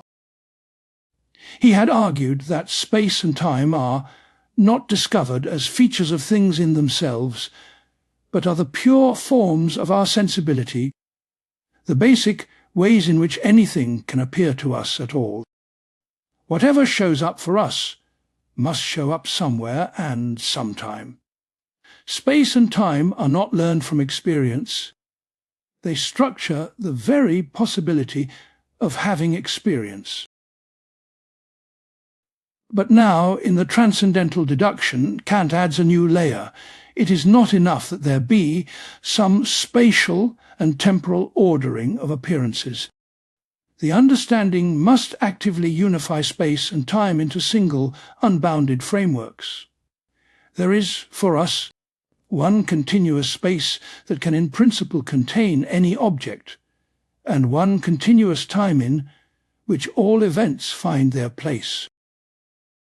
We can think of this as the mind's construction of a horizon.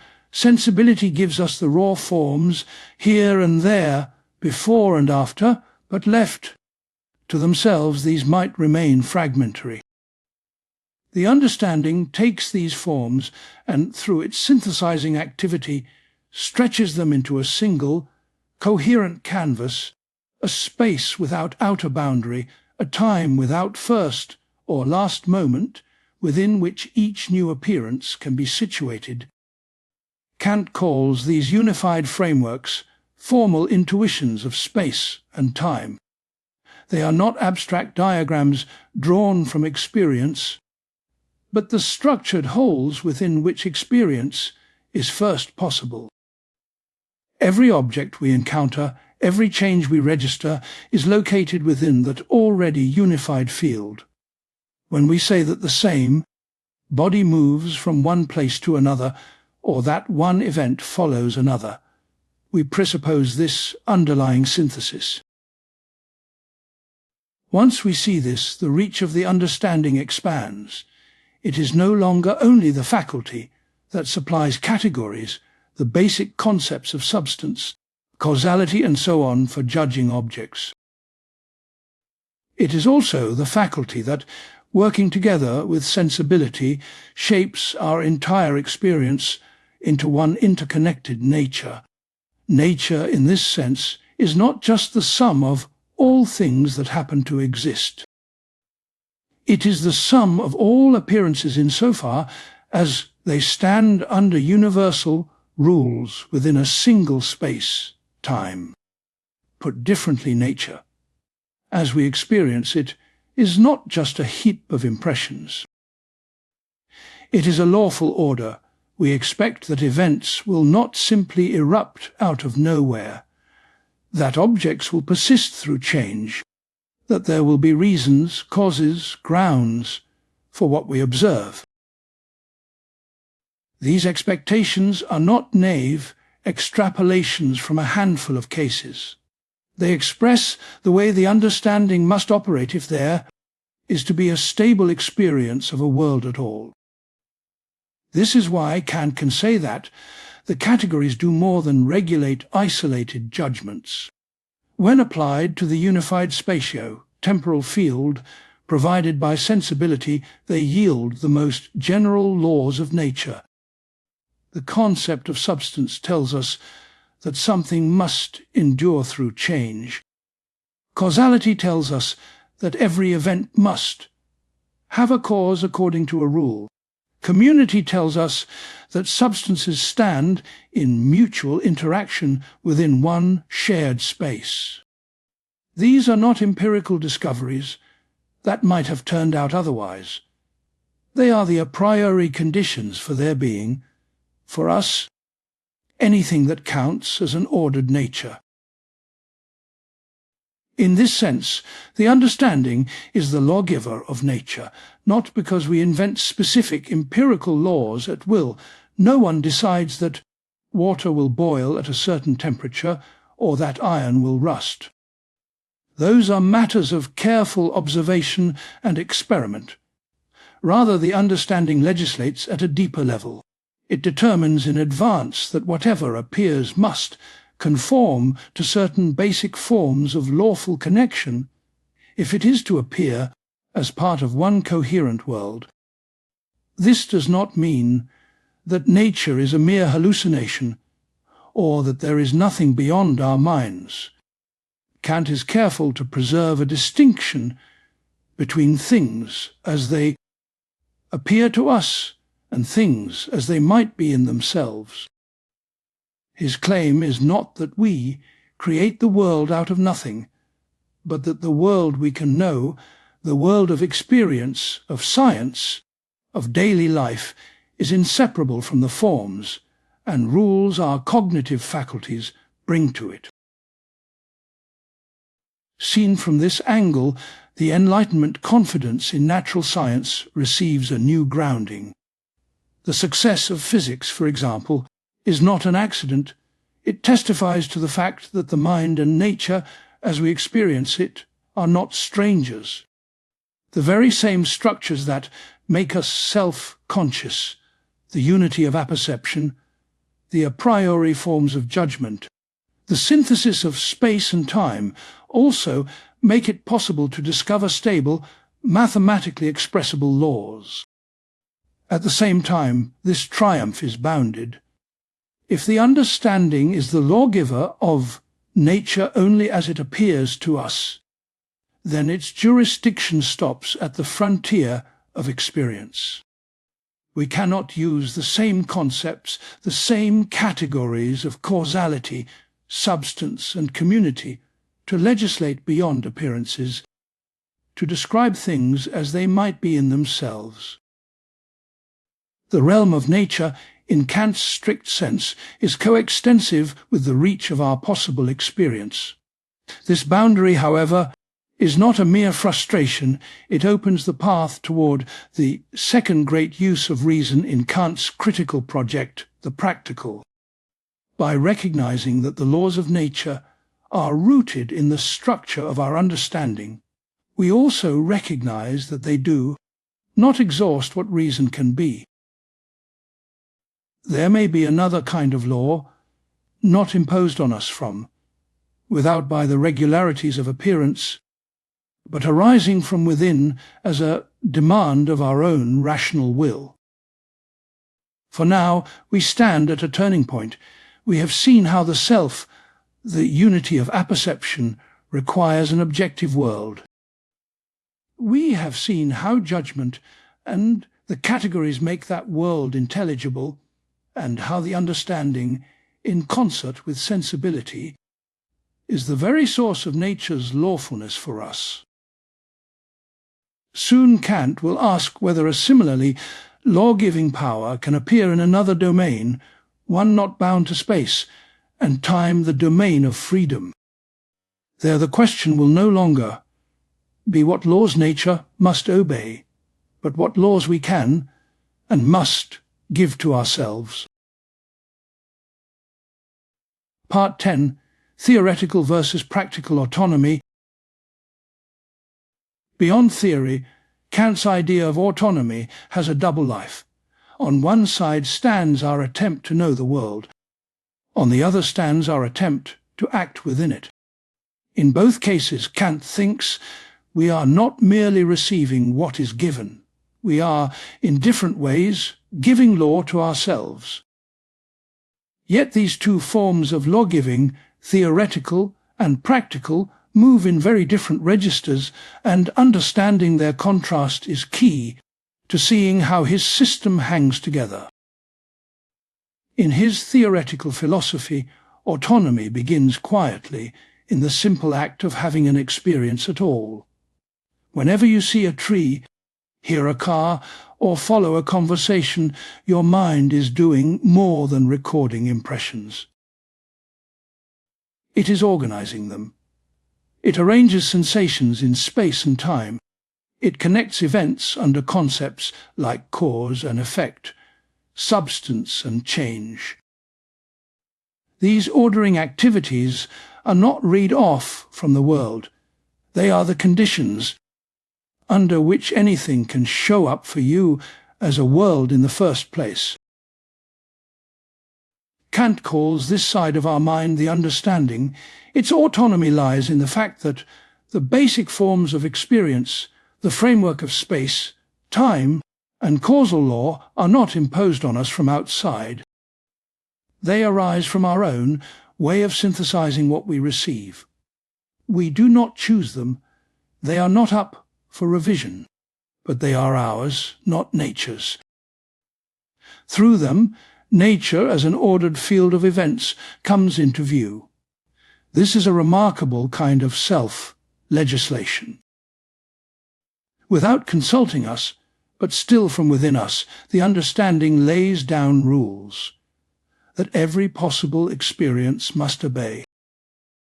No event can appear that is not somewhere and somewhen. No change can present itself that is not connected to something before it and after it. In this sense, we are the lawgivers of nature as nature appears to us. Nature is not the raw, unknowable in itself. But the world of appearances is structured according to laws that spring from our own cognitive form. Yet this theoretical autonomy is deeply limited. It reaches only as far as appearances. The same structure that grants us a world also sets a horizon around it, because all our knowing must pass through space, time, and the categories, we can never step outside them. We cannot survey things as they are in themselves. Our understanding is powerful, but bounded. It determines how reality can show up for us, not what reality ultimately is. On the practical side, autonomy takes on a different, more personal meaning. Here the question is not, how must the world be structured for us to know it? But how must we act if we are to be truly responsible? The standpoint shifts from explanation to obligation, from what is to what ought to be. In this domain, the central figure is no longer the understanding, but reason as a capacity to set ends and to bind the will under laws. Kant's bold thought is that morality, like nature, is not a foreign order imposed on us from outside. If there is a genuine moral law, it must emerge from the very structure of a rational will. It comes from what it means to act not just on impulse or desire, but on principle. Practical autonomy, then, is not about arranging perceptions. It is about giving ourselves a rule that can guide our choices regardless of our particular inclinations. When you face a temptation to lie, to cheat, or to use another person as a mere tool, the question is not simply what you want or what will happen. The deeper question, for Kant, is whether you can will your principle of action as a law for any rational being yourself included in all similar cases. This is where the moral law, the categorical imperative, enters. It does not describe how we in fact behave, just as the laws of nature describe how objects move. Instead, it articulates what any rational agent must acknowledge as binding, if they are to count as acting freely in the moral sense. To be autonomous practically is to recognize this law as one's own, not as an alien command, and to act from respect for it. Notice the contrast. Theoretical autonomy is not something we can fail to exercise. As long as we are conscious, the understanding is always at work. It shapes appearances through its forms and categories. We cannot step outside this activity. Practical autonomy, by contrast, is fragile. We can fail to live up to it. We can let our inclinations, fears, or habits set our course. We can know the good and still do otherwise. Autonomy here appears as an achievement, something always at risk, always to be renewed. Yet Kant insists on a deep parallel, just as any possible experience must conform to the categories. Any possible moral standpoint must conform to the form of universal law. Different cultures, religions, and personal histories may fill this form with different content, specific duties and practices, but the underlying demand is the same: that we treat ourselves and others as ends, not merely as means, and that we justify our actions by principles we could stand by as universally valid. In this way, practical autonomy also has a world-constructing dimension. Through the moral law, we are invited to imagine a realm of ends, a community of rational beings who each treat one another as lawgivers, not objects, as partners in a shared order of respect. This moral world is not yet actual. It is an ideal, but it functions as a guideline, a star by which we navigate the messy, contingent world of nature and desire. So we find ourselves with two worlds, both in some sense our own construction: the world of experience, knit together by the understanding's laws of nature, and the world of moral possibility, outlined by reason's law of freedom. The first is what we see, the second is what we strive to realize. Theoretical autonomy tells us how any object can appear as part of nature. Practical autonomy tells us how our will can stand apart from nature's pushes and pulls, and yet act within it as something more than a link in the causal chain. The tension between these two standpoints is at the heart of Kant's project. As knowers, we are bound to the order of appearances, bound to events unfolding in time according to strict laws.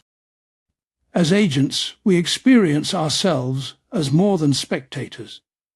We are beings who can be held responsible, who can ask not only what will happen, but what ought to happen, and who can shape our lives in light of that question. The task of Kant's critical philosophy is to show how both sides can be true without contradiction. Seen in this light, autonomy is not a slogan about doing whatever we like. It is a name for the inner structure of a finite, rational being. A being who lives in two orders at once.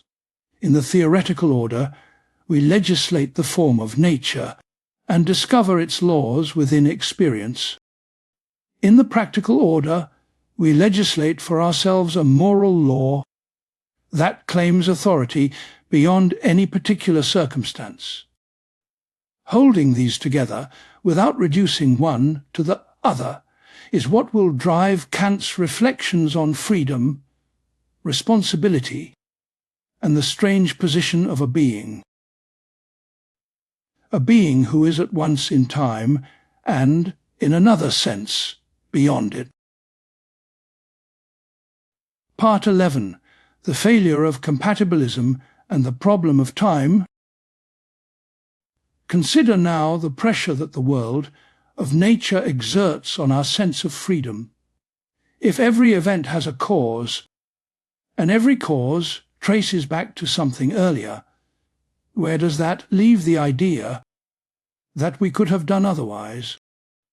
Kant takes this worry seriously, and he thinks the usual philosophical attempts to ease it, what later came to be called compatibilism, do not go far enough.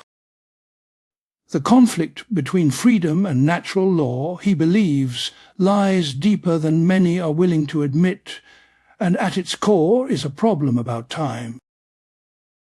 The compatibilist picture begins with a simple contrast.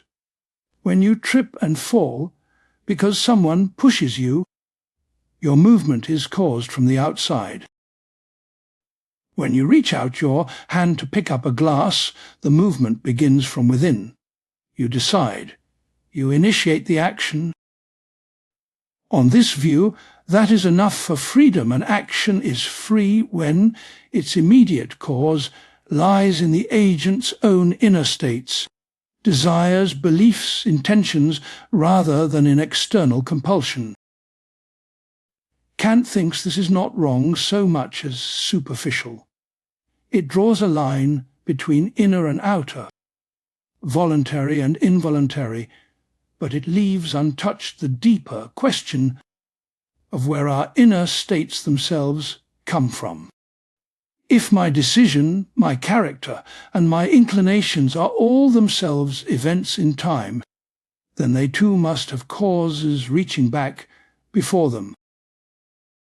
The fact that the impulse to act lies within me, rather than in someone else's hand shoving me, does not yet secure the sense in which I am truly responsible. To see why, imagine a person who commits a harmful act. From the compatibilist angle, we ask, was the action the result of their own decision, uncursed flowing from their character and reasons? If so, we call it free and hold them responsible. For Kant, this description still leaves a crucial point unaddressed. The decision itself, the settled habits of character, the very way this person now weighs reasons and motives, are these not also parts of nature, unfolding in time under the same causal necessity that governs everything else? If we treat decisions and characters as events in time, the story repeats. Each choice is explained by prior experiences, psychological dispositions, inherited traits, and the whole web of influences stretching back.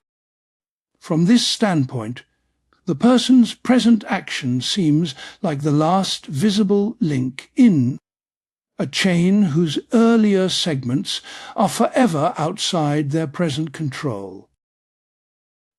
For Kant, our ordinary moral judgments resist this picture. When we say someone could have done otherwise, we do not just mean that their body moved voluntarily rather than by force. We mean that, at the moment of acting, it was genuinely within their power to choose a different course, even given the way they were, even given their past. If their present is entirely fixed by their past, and the past is now unchangeable, then in a deep sense nothing now lies open. Responsibility begins to look like an illusion riding on top of necessity. This is where time becomes decisive. The past, by definition, is beyond our reach. No will, however strong, can make what has happened not have happened. If my present decision is the inevitable outcome of past events, and those events were never in my power, some of them occurring before I even existed, then my soul, called freedom, seems to be only a matter of how the necessity passes through me, not whether it could have been otherwise. Compatibilism, in Kant's eyes, tries to rescue freedom by shifting attention from the long chain in time to the narrow slice of the present. As long as nothing external is interfering now, we call the action free. But this maneuver only hides the problem. The true threat to freedom is not external compulsion, but the unbroken rule of cause and effect over every event in time, including the inner events we call thoughts, choices, and resolutions. Here Kant's earlier work on the structure of experience returns with full force. Recall that for him, causality is not just a feature of how things happen to be arranged in the world. It is one of the basic rules our understanding brings to any possible experience. To encounter something as an event is to locate it in a temporal order where every occurrence has a sufficient cause in what came before. This is not an empirical hypothesis, it is a condition for there being an ordered experience of nature at all. Taken seriously, this means, if we restrict ourselves to the standpoint of appearances, of things as they show up in time, then everything, without exception, is woven into a deterministic structure. From this angle, the compatibilists' inner causes and motives fare no better than external pushes and pulls. They are all events, all subject to the same law. Within the temporal order, no event begins absolutely. Each is carried by what precedes it. Kant's conclusion is stark, but clear. If we insist that freedom must be found within the natural order, as one special kind of cause among others, we will not find it. From the perspective of theoretical reason, which concerns itself with objects in time and space, human actions are parts of nature fully explicable in terms of prior conditions. As long as we look at ourselves only under this aspect, the compatibilist attempt to combine genuine freedom with universal causality collapses into a play on words. And yet, Kant does not simply discard the experience of moral accountability as an illusion. Our sense of obligation, our spontaneous judgment that some actions are truly blameworthy or praiseworthy, does not feel like a mere misunderstanding.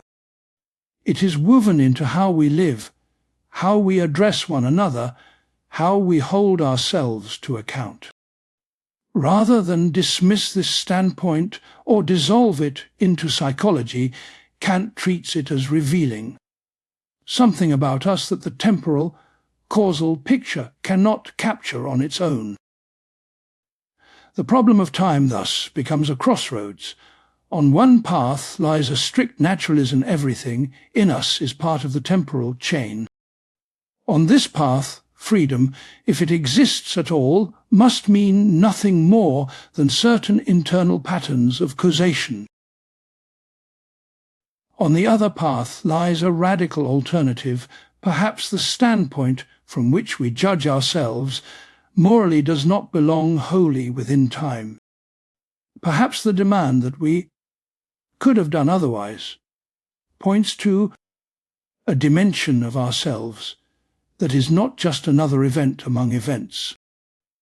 Kant's answer will appeal to the distinction that has guided his whole critical project, the difference between appearances and things in themselves. This is between the world as it must look to a finite knower in time and reality as it might be in itself. If our actions are to be truly free in the strong sense that morality seems to require, then, he argues, their ultimate source cannot itself be an event in time. What we are seeking is a kind of causality that does not begin with a prior state, that is not squeezed into the timeline of nature. From within the empirical order, such a causality is invisible. We can never watch it unfold. But for Kant, that does not mean it is meaningless. It means instead that the concept of freedom, properly understood, belongs to a different standpoint. Not the standpoint of explaining events, but the standpoint of holding ourselves answerable. To navigate between these standpoints, to acknowledge both the necessity of nature and the reality of responsibility, he will introduce a new figure, the noumenal self. This self has an intelligible character, standing at once, beyond time and yet present in every morally significant act. Part 12. Noumenal freedom and the intelligible character.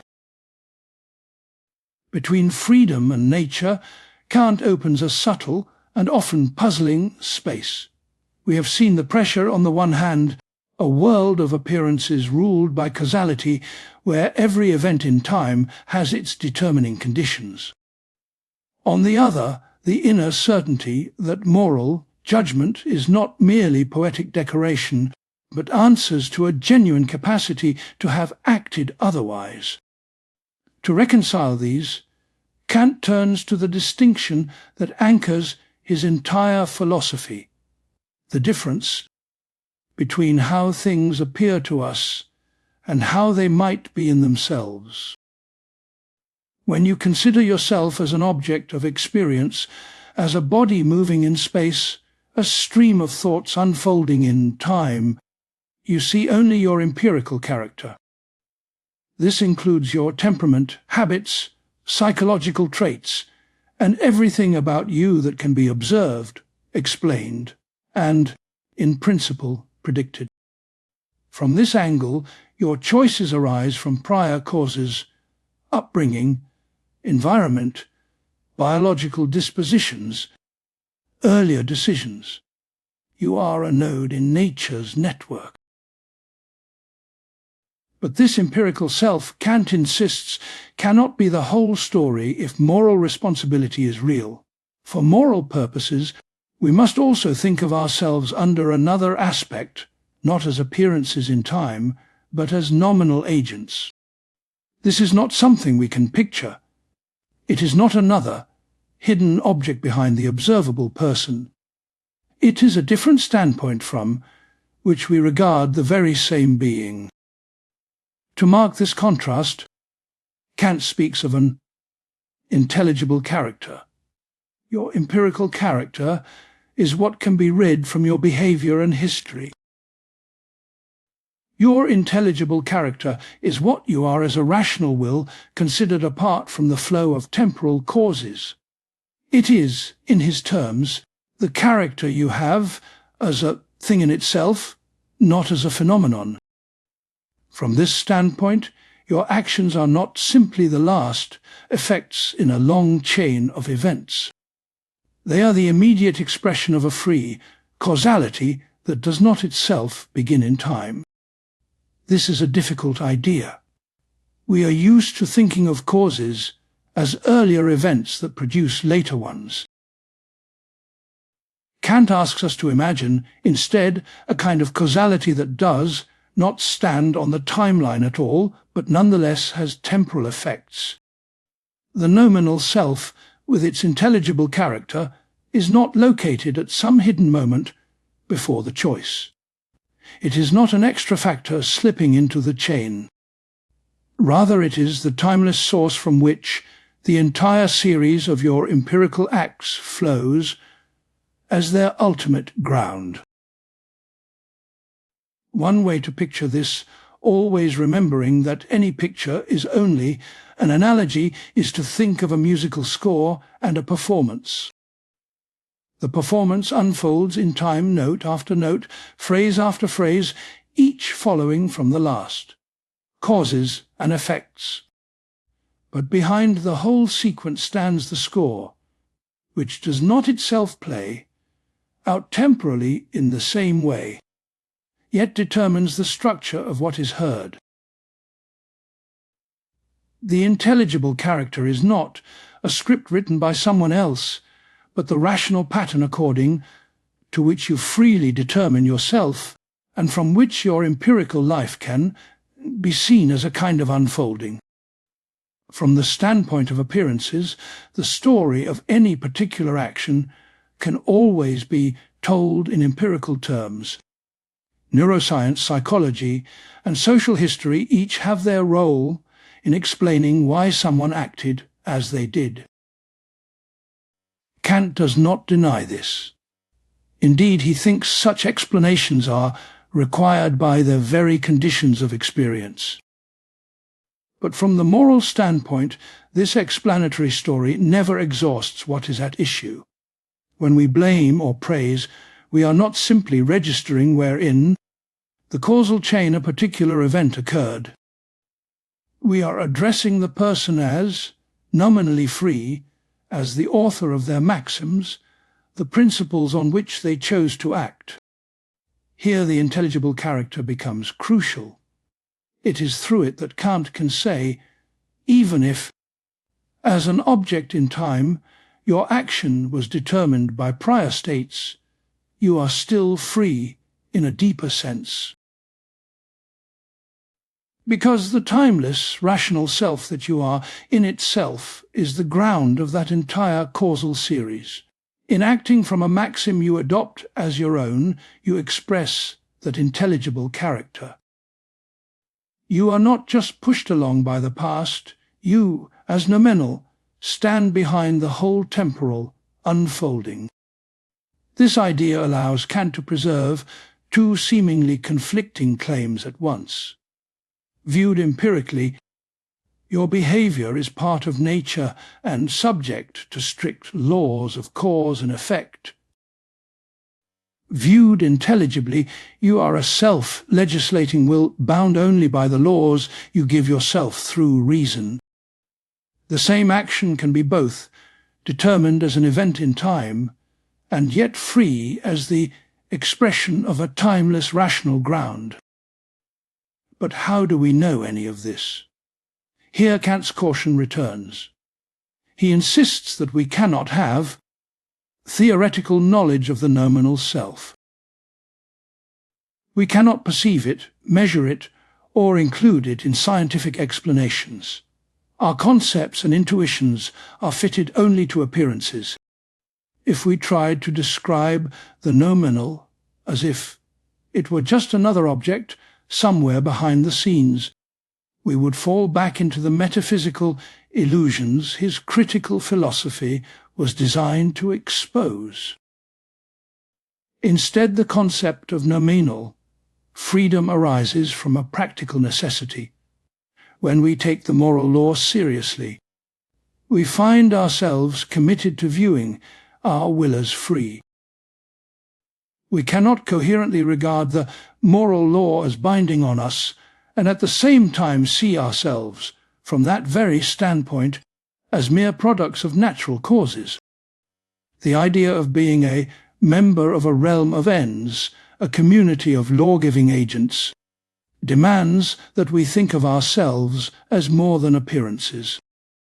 Thus noumenal freedom and the intelligible character are not objects discovered by speculative reason. They are concepts required by our practical reason if we are to make sense of obligation and responsibility. In Kant's terms, they are not items of knowledge, but presuppositions that we are justified in adopting from within the moral point of view. They belong to the way a rational agent must think of itself when it asks, not what will happen, but what should I do? This does not resolve all puzzles. If each person, as noumenal, is a free cause outside time, how do these many free causes relate to the shared world of appearances we inhabit together? How is it that my empirical action, determined within nature, can at the same time be the immediate effect of a timeless freedom. Are we in any sense responsible for the entire chain of events that flows from our intelligible character, including those aspects we would ordinarily attribute to circumstance or history? Kant leaves many of these questions open, and some may not admit of answers from our limited standpoint. To demand a detailed map of the noumenal realm would be to forget the very limits his critique has placed on our knowledge. What he insists on is more modest and yet still radical.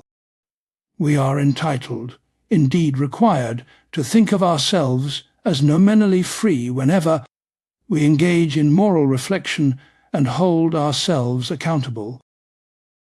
In everyday life, we rarely speak of intelligible characters or noumenal selves. But something of this double perspective is present whenever we say, "I shouldn't have done that," and mean more than, "Given my past, it was inevitable." It appears whenever we look back on a decision and feel not just regret at its consequences, but a sense that we somehow stood at a crossroads, and that what we did there still speaks to who we are. Kant gives philosophical shape to this experience by distinguishing the temporal story of how we came to act from the timeless standpoint from which we own the principles of our action. In the end, noumenal freedom is less a picture of some hidden metaphysical entity and more a way of safeguarding a dimension of human life that would otherwise be swallowed by explanation. It marks a boundary. Up to this point, we can trace causes and effects, describe mechanisms, and integrate our behavior into the fabric of nature. Beyond this point, we must instead listen to another voice, the voice of reason as lawgiver, calling us to see ourselves as capable of more than what nature alone would predict. To live with this dual self-understanding is part of what it means for Kant to be both finite and free. As appearances, we are fragile, influenced, and determined in countless ways. As nominal agents, we are addressed by a law that does not bend to inclination, history, or chance. Holding these together without confusion or despair is not simply an intellectual exercise. It is a way of inhabiting our condition, acknowledging the weight of nature. This is without surrendering the inner conviction that at the heart of our willing there is a freedom that cannot be captured by time. Part 13. The fact of reason and moral consciousness. In moral experience, something happens that is at once very ordinary and strangely profound. We feel ourselves called, not pushed like a stone rolling down a hill, not merely pulled like an animal drawn to food, but addressed. There is a voice, not quite external and not quite our own, that says quietly, "You ought." Kant gives that simple, stubborn phenomenon a precise name. He calls it the fact of reason. By this he does not mean a historical event or a scientific discovery. He means the bare, undeniable fact that each of us finds within ourselves a consciousness of being bound by a moral law. We may argue for years about its content. We may struggle to interpret it. We may even try to silence it. But the sheer presence of this inner "you ought" is, for Kant, not the conclusion of a proof. It is the starting point. Think for a moment of a time when you felt genuine remorse. Not embarrassment at being caught, but that heavier, quieter sense that you had wronged someone. What hurts in such moments is not just the loss of reputation or comfort. It is the realization that you fell short of something you already recognized as binding. You feel that you should have acted differently. And crucially, you feel that you could have. That small word, could, carries great weight. In our everyday moral life, we constantly move between ought and could. We do not blame a child for not lifting a boulder or a person for not knowing what no one could have known. Where we say, without hesitation, you ought, we already presuppose some sense of you can. Kant captures this with a simple formula: ought implies can. If you truly are under an obligation, then, in some real sense, you must be able to fulfill it. Here the tension with the deterministic picture of nature returns.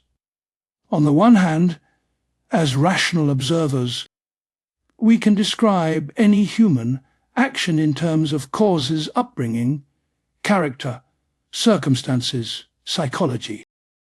On the other hand, from within the moral standpoint, we hold ourselves and others answerable.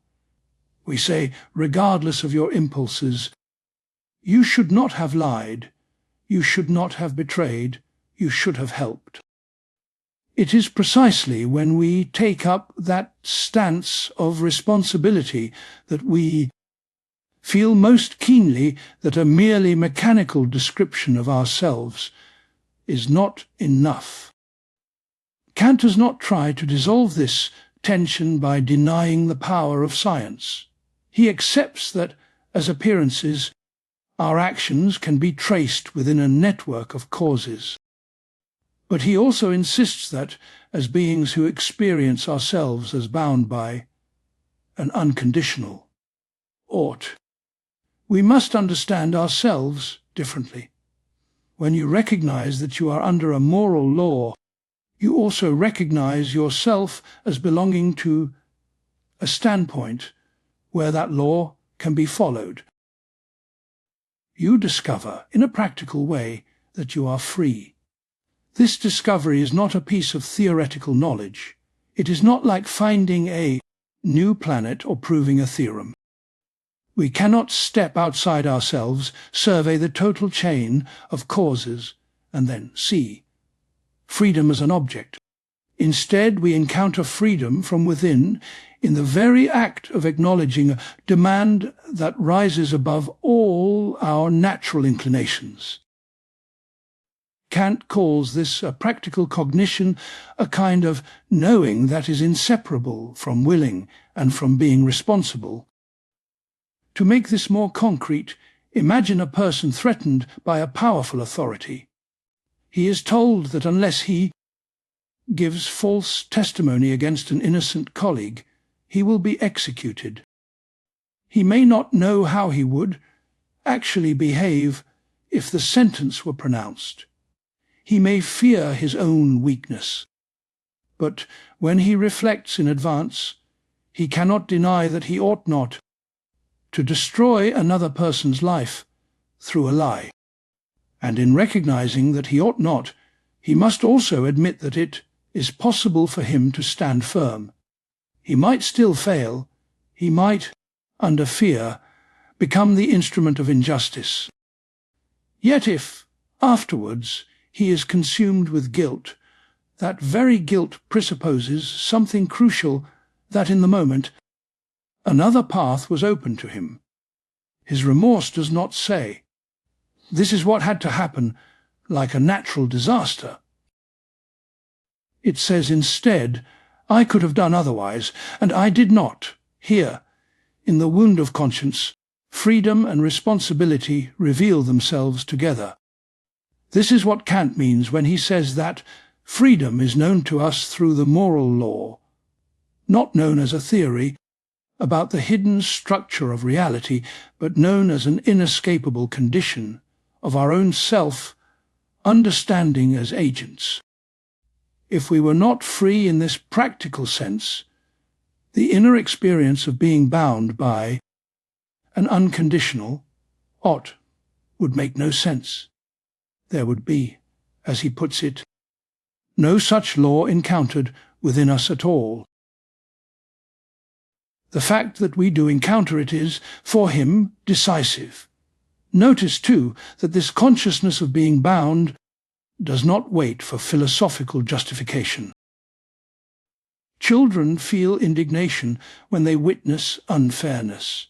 Adults who have never read a line of ethics still speak naturally of duties, of promises of betrayal. Cultures differ about many things, but across time and place human beings share a sense that some actions call for excuses, for justifications, for repentance. We do not relate to ourselves as mere pieces of nature. We stand in judgment over ourselves. Kant wants philosophy to respect this ordinary moral consciousness, not to undermine it in the name of clever theories. He does not claim that common moral opinions are always correct, far from it. But he does claim that the basic stance of taking ourselves to be accountable, of seeing ourselves as answerable to a law, that is not reducible to custom or inclination, is not something in need of proof. It is, instead, something that makes proof possible, the original standpoint from which moral reflection begins. There is a second, quieter claim here. The fact of reason is not only descriptive, this is how we do think. It is also normative, this is how we are right to think. Even when a person tries to deny all moral obligation, their life usually tells a different story. They still expect honesty from others. They still feel wronged when harmed. They still judge themselves, even if only in secret. Kant might say you can play with skeptical theories in the study, but you cannot live them. The very structure of your deliberation betrays a deeper commitment. When you ask, "What should I do?" you already step into the space opened by the moral law. You admit, simply by taking that question seriously, that you are not a mere channel for impulses, but a being who must answer for what you choose. That silent admission is the mark of the fact of reason. In this way, the crisis that began with reason's success in explaining nature ends up creating room for a new kind of certainty. Where theoretical reason runs up against the boundary of appearances, practical reason discovers, within our own consciousness, something that cannot be explained away as a mere illusion. We are finite, affected by countless causes we do not control. Yet we are also, in the very heart of our self-experience, beings who recognize an unconditional claim upon us. To be morally conscious, for Kant, is not to hear supernatural voices or to possess special insight. It is simply to live as we already do when we hold ourselves responsible, in the sense of embarrassment that we have acted beneath our own standards, in the calm pride of having done what was difficult but right, in the quiet, everyday decisions where we set aside advantage out of respect for something higher. There, in those unremarkable moments, the fact of reason is present. From this fact a new landscape opens. If a law speaks within us with unconditional authority, then there must be a way of understanding ourselves as capable of obeying it. We need a clearer picture of what it is to will, to choose, to adopt principles for action. For Kant, that means attending not just to what we do, but to the inner rules according to which we do it. It is to these rules, these maxims of our will, that we now turn. Part 14. Maxims and the nature of rational will. Any time you pause before acting and ask yourself, even briefly, what am I really doing here? You are already close to Kant's idea of a maxim. A maxim is the inner rule you are following when you act. It captures both the description of what you are doing and the reason why you are doing it, not the excuse you might later offer to others, but the principle you implicitly accept when you decide. Imagine you are walking down the street and see someone drop a wallet. You pick it up and keep it. Outwardly, the action is simple, but inwardly, you may be acting on something like this. When I can gain money without being caught, I will keep it for myself. That sentence, when this sort of situation occurs, I will act in this way, for this reason, is a maxim. Most of the time we do not formulate our maxims in words. We simply move from perception to action. Yet beneath that flow, there is always some implicit policy at work. If you stop and ask yourself, what was my real policy just now? You can usually unearth it. Kant's point is not that we are constantly reciting inner slogans, but that as rational beings we cannot act without, in some way, taking our behavior to be guided by reasons. This is what distinguishes a rational will from mere impulse. An animal can be driven by hunger to food without any question arising of whether the path it takes is justified. We, by contrast, can step back from our desires. We can ask, should I follow this impulse or resist it? Should I make this pattern of behavior into something I truly endorse? In doing so, we bring our actions under maxims that we can own, revise, and judge. Maxims, then, are the building blocks of our moral life. They are the units that can be assessed as good or bad, consistent or self-defeating, selfish or just. When Kant talks about acting from duty, he does not mean acting without feeling or without desire. He means acting from a maxim whose fundamental reason is that it is right. Desires may suggest possible maxims, but the will decides which of them will be adopted as its law. Consider an ordinary case. You are tired after a long day and see a friend calling. You consider declining the call. One possible maxim is, when I am tired, I will ignore others' needs so I can focus entirely on my own comfort. Another is, even when I am tired, I will make some space for those I have taken into my care, unless doing so would seriously harm me. In choosing which of these to follow, you are shaping not just this moment, but the kind of person you are becoming. Kant insists that we always act under some maxim, even when we think we are just following our feelings. If you say, I snapped because I was angry, you have described a cause, not yet a maxim.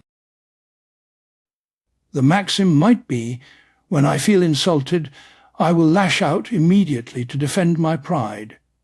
By uncovering that underlying policy, you make it available to reflection. You can now ask whether it is one you truly wish to endorse. Here a new dimension of freedom appears. We often think of freedom as the absence of constraints. No one is forcing my hand. No one is holding me down. But Kant proposes a deeper sense of freedom, the capacity to govern oneself by reasons one can will as law. To be free is not simply to do what one happens to want, it is to act from maxims that withstand your own rational scrutiny. This means that the will is not just a higher-order desire. It is a power to commit oneself to rules. When you form a long-term project, say to become a musician, to care for a child, to live honestly, you are not merely indulging a passing inclination. You are binding your future self with a standing maxim: in relevant situations, I will act in ways that serve this end. Your identity over time is, in large part, the pattern of maxims you have woven into your life. Kant draws an important distinction here between different kinds of principles that can guide our maxims. Some principles depend on the particular ends you happen to set, the things you want, the projects you choose. These are the principles of skill and prudence. If you want this, then you should do that. Other principles, however, do not depend on any particular desire. They bind you simply as a rational being, no matter what ends you pursue. These are the moral principles. When your maxim is, I will study medicine so that I can become a doctor, the standard for assessing your action is conditional. If you truly want to be a doctor, then you should study. If you no longer want that, the reason may vanish. But when your maxim is, I will not lie to gain advantage, the reason does not disappear just because your interests shift. Its claim does not rest on how you happen to feel. It rests on a sense that some ways of treating others are beneath what you, and they are owed as rational beings. This difference points toward the heart of Kant's moral philosophy. As long as our will is guided only by principles tied to our desires, we remain, in a certain sense, under the sway of nature. Our ends are set for us by inclination, by habit, by circumstance. We can be clever in pursuing them, but we are not yet fully self-governing. We let what we happen to want decide what counts as a reason, yet we also have the capacity to step beyond this. We can ask of any proposed maxim, could I adopt this as a rule not just for me, here and now, but for anyone in my situation at any time? Could it serve as a law for a world of rational beings, and not only as a private strategy? When we ask that question, we no longer simply weigh outcomes or satisfactions. We examine the form of our willing itself. In doing so, we discover a new kind of principle, one that does not depend on our contingent ends. It asks us to consider the universalizability of our maxims, to test whether what we are about to do could be willed as a rule for everyone. Such a principle is not hypothetical. It does not say, if you desire X, then do Y. It speaks categorically from the standpoint of reason itself. The nature of rational will, then, has two sides. On one side, it is always entangled with desires, needs, and projects. We live in time, in bodies. In societies, our maxims are rarely pure. On the other side, the will carries within it a capacity to rise above this web and ask a different kind of question, not what do I want, but what can I will as a law? That capacity is the seed of autonomy. Kant's claim is bold. He suggests that when we fully exercise this capacity, we are not just following a higher taste or a refined preference. Instead, when we act from maxims shaped by principles that any rational being could recognize, we are enacting our own deepest freedom. We are no longer merely responding to the pushes and pulls of inclination, we are giving law to ourselves. But what exactly is this law that reason gives? How can we articulate it without smuggling in hidden desires or social conventions? Kant's answer takes the form of a single, deceptively simple principle. He calls it the categorical imperative. Its most famous expression asks us to consider whether the maxim of our action could be willed as a universal law. It is to that demanding and illuminating test that we now turn. Part 15. The Categorical Imperative and Universal Law. There is a particular kind of pause. That marks some of our most important decisions. We find ourselves on the brink of action and, for a moment, we step back. We do not merely ask, how can I get what I want? We ask, more quietly, can I really do this? Is this right? In that pause, Kant thinks we are already standing in the light of the categorical imperative. The categorical imperative is not a rule imposed by some external authority. It is reason's own demand on itself. Unlike the countless if-then rules that govern our practical lives, if you want to stay healthy, exercise; if you want money, work. The categorical imperative does not begin with an if. It does not depend on any particular goal or desire. Its form is unconditional you ought, simply as a rational being. Kant gives this unconditional law several formulations. The one most famous, and perhaps most basic, is the formula of universal law. Act only according to that maxim whereby you can at the same time will that it should become a universal law. Stripped of its technical phrasing, the idea is stark. Before acting, ask yourself, could I will that the principle behind my action should hold for everyone, always, in all relevantly similar situations? It is crucial to see what this question is and what it is not. It is not a calculation of consequences, as if we were imagining a statistical outcome. Nor is it a matter of personal taste. Would I like living in such a world? Instead, it is a question about the consistency of your will. Can the rule you are about to follow be coherently willed as a law for all rational beings, including you, in every case? Take a familiar example. Suppose you consider making a promise you do not intend to keep in order to secure a loan. Your maxim might be, when I need money and cannot repay it, I will make a false promise to obtain it. Could you will this to be a universal law? If everyone acted on this maxim, then the institution of promising would collapse. Promises would no longer be trusted. The very practice you are trying to exploit would wither away. In such a world, promises would cease to function as they do now. But more importantly, your own maxim would undermine the very conditions of its success. You are willing to lie now, but only because others still tell the truth.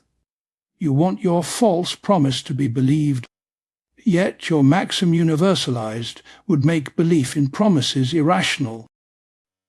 Your will contradicts itself. It depends, for its purpose, on a framework it simultaneously destroys. This is what Kant means by a contradiction in conception. A maxim fails the test of universal law when, once universalized, it would erase the very practice it needs in order to make sense.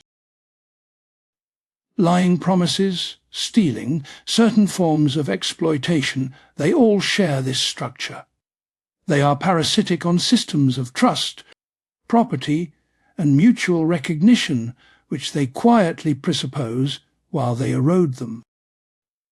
In seeing this, you do not merely predict social decay, you see that your own will, if made into universal law, would be self-defeating. Other maxims fail in a subtler way. Suppose you consider never helping anyone in need, so long as you yourself are safe. Your maxim might be, I will never trouble myself with helping others, I will live only for my own comfort. Imagined as a universal law, such a world might be possible. People might somehow survive, each struggling alone. So there is no direct contradiction in conception. Yet when you ask whether you can will such a law, another difficulty appears. You cannot coherently will a world in which no one ever helps, because you also must admit that you could at some time find yourself in need of help that you cannot provide for yourself. To will universal indifference is to will a world that frustrates your own necessary ends as a vulnerable, finite being. Kant calls this a contradiction in will. In both cases, the test of universal law works by drawing out what is implicit in your maxim and holding it up to the standards of reason's own coherence. It does not ask whether following the maxim would lead to pleasure or pain in this or that case.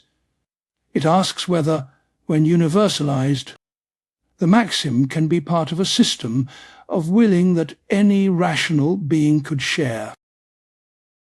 Where it cannot, you discover that your proposed action is not just unwise or imprudent, but morally impermissible. This way of thinking about morality is demanding. It offers no shortcuts through custom, authority, or inclination.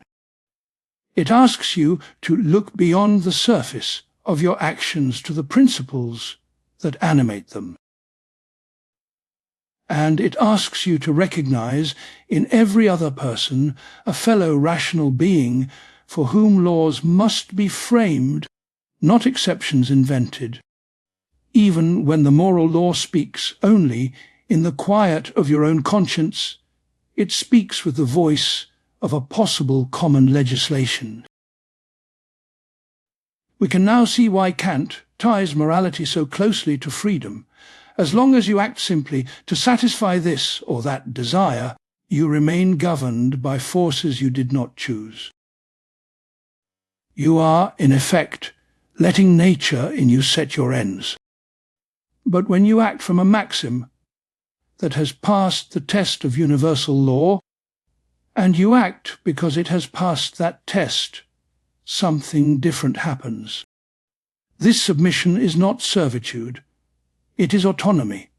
To be autonomous, in Kant's sense, is not to be without laws, but to be the author of the laws you obey. The categorical imperative does not arrive from outside like a decree from an unknown power. It arises from within the structure of rational will as such. Any being capable of asking, "What should I do?" is, if consistent, already bound by it. The universality of the law is thus not merely about scale, everyone instead of just me. It is about standpoint. When you test your maxims by universalization, you step out of the narrow circle of your private perspective and view yourself as one among many rational beings. You consider whether you can will your principle as law from that impartial standpoint. Morality, on this view, is reason's refusal to grant your own case a special exemption. This also explains why respect plays such a central role in Kant's ethics. In seeing that your maxims must be fit for universal law, you recognize that others are not tools for your purposes. They are co-legislators in the moral realm. Later Kant will express this insight by saying act so that you treat humanity, whether in your own person or that of another, always at the same time as an end, never merely as a means. That is another face of the same law of universality. The categorical imperative, then, is at once very abstract and very concrete. Abstract because it does not give a list of specific commands for every situation. Concrete because in any real decision you can bring your maxim before it and ask, with sobering clarity, "Can I truly will? This is a law that binds everyone, including myself, in like circumstances? This question does not always make choices easy, but it changes the kind of choice you see yourself as making. For Kant, to live under this law is to inhabit fully the space opened up by the fact of reason. The same inner consciousness that says you ought now reveals the shape of that ought as a demand for universalizable maxims. Moral consciousness and freedom converge. In obeying the law of universal lawgiving, you are not crushed by an alien necessity. You are expressing what you most deeply are, a rational, self-legislating being. At the beginning of this journey, the Enlightenment faith in reason seemed to threaten freedom and responsibility. If we are part of a law-governed nature, perhaps our sense of moral accountability is an illusion. Kant's answer is not to deny nature's laws, but to uncover, within ourselves, a different order of law, an order that does not compete with causality, because it concerns not the movement of bodies in space, but the maxims of a will. In recognizing the categorical imperative and testing our lives by it, we begin to bridge the chasm between nature and freedom. We accept the limits of theoretical knowledge, yet we refuse to surrender the inner certainty of moral obligation. We see that to be free is not to float above all determination, but to bind ourselves, by our own reason, to principles that any being like us could share. Within that self-given law, our finite lives receive a new dignity and direction. And from here, Kant will move on to ask how such a moral world might be reconciled with happiness, with the idea of a highest good, and with the larger shape of nature itself. Part 16. The highest good uniting virtue and happiness. In Kant's moral universe, the question of what we ought to do does not end with isolated actions. It opens outward, toward a vision of what a fully meaningful human life, and even a fully just world, would look like. The name he gives to this horizon is the highest good. To reach it, we have to hold together two things that are often pulled apart, virtue and happiness. For Kant, morality begins not with what we want, but with what we can will as a law for any rational being. When I ask whether I may lie, steal, or break a promise, the decisive question is not whether doing so would feel good or serve my interests. The decisive question is whether the principle of my action could be made a universal rule, one I could sincerely will for everyone in similar circumstances. If I lie whenever it benefits me, I cannot consistently will a world in which everyone lies on the same condition. In such a world, promising would collapse. Words would lose their force as assurances. The very practice that my lie presupposes would dissolve. So the maxim of useful lying fails the test of universal law. The contrast here is important. Morality for Kant is not about calculating outcomes. It is about the form of our willing.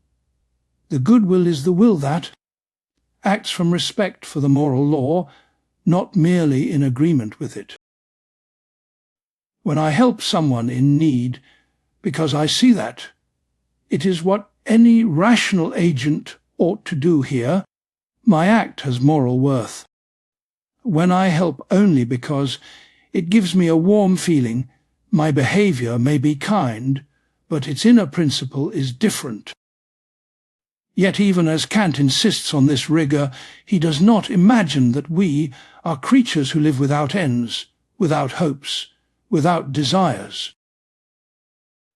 To be rational is also to project goals into the future, to care about consequences, to ask what comes of the lives we are building. We do not merely act. We also step back and ask what all our acting is finally for. Out of this reflective tendency grows the idea of happiness. In ordinary speech, happiness might mean a mood, a fleeting joy, or a general sense of well-being. Kant uses the word more systematically. For him, happiness is the complete satisfaction of our inclinations, the maximal fulfillment of all the desires and needs that, taken together, make up our sensible nature. There is a difficulty here. None of us can fully foresee what would finally satisfy us. We change. Our desires conflict. What looked like fulfillment in youth may seem empty in age, so happiness, as an ideal, is blurry at the edges. We reach for it, but we cannot map it precisely. Still, we cannot help but aim at it. Reason, as Kant sees it, feels a constant pressure to look for completeness, for a total picture. In practical life, this shows itself in our tendency to form an idea of a life that has gone well as a whole. We do not only ask, is this action right? Or, does this choice bring some pleasure? We also ask, more quietly, will this bring me closer to a truly good life? Here a tension arises.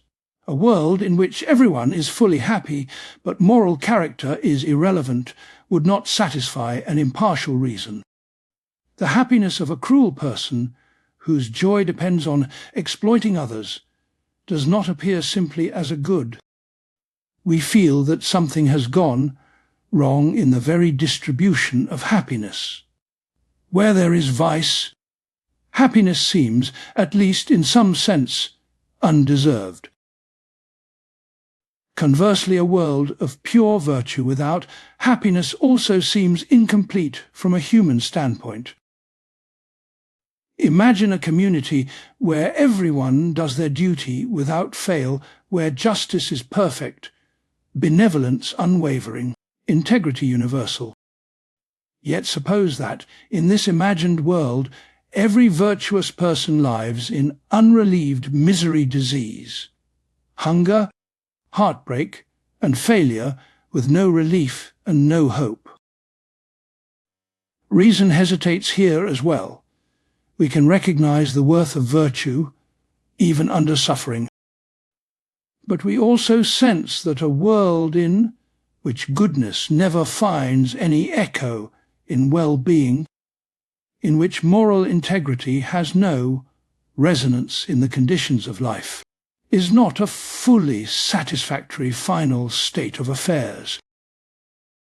Kant's conclusion is subtle. Virtue alone is unconditionally good. Happiness, by contrast, is good only under a condition that the person who enjoys it is worthy of it. But our nature is such that we cannot see a complete good for creatures like us in virtue alone. We are finite beings who also need some measure of fulfilled life. So the idea of the highest good arises. It is the image of a world in which every rational being is both fully virtuous and fully happy. More precisely, it is a world in which happiness is distributed in exact proportion to moral worth. Those who are morally better are also better off in terms of happiness. Those who refuse the moral law do not prosper, at least not in the final account. This is not the crude fantasy of outward rewards tacked onto good behavior. It is the thought that the order of value and the order of existence ultimately harmonize. The way things are would match, as far as possible, the way they ought to be. From within such a world, the life of a good person would not be a tragic contradiction. To develop virtue would not mean accepting that one's deepest, commitments might be forever crushed by the indifferent machinery of nature. Instead, living rightly and living well would converge. Kant extends this idea from individuals to a whole moral community.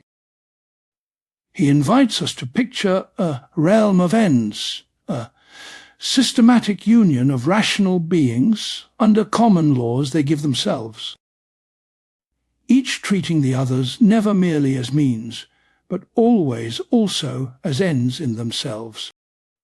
The highest good on this wider view is not just a private harmony between my virtue and my happiness. It is a world order in which every member of such a community finds happiness in proportion to their freely chosen moral character. Now comes an important turn. Kant says that we have a duty to promote this highest good, but he does not mean that there is some extra special command, "Thou shalt realize the highest good," as if we were asked to construct paradise by our own efforts. Instead, the duty to promote the highest good gathers all our ordinary duties under a single horizon.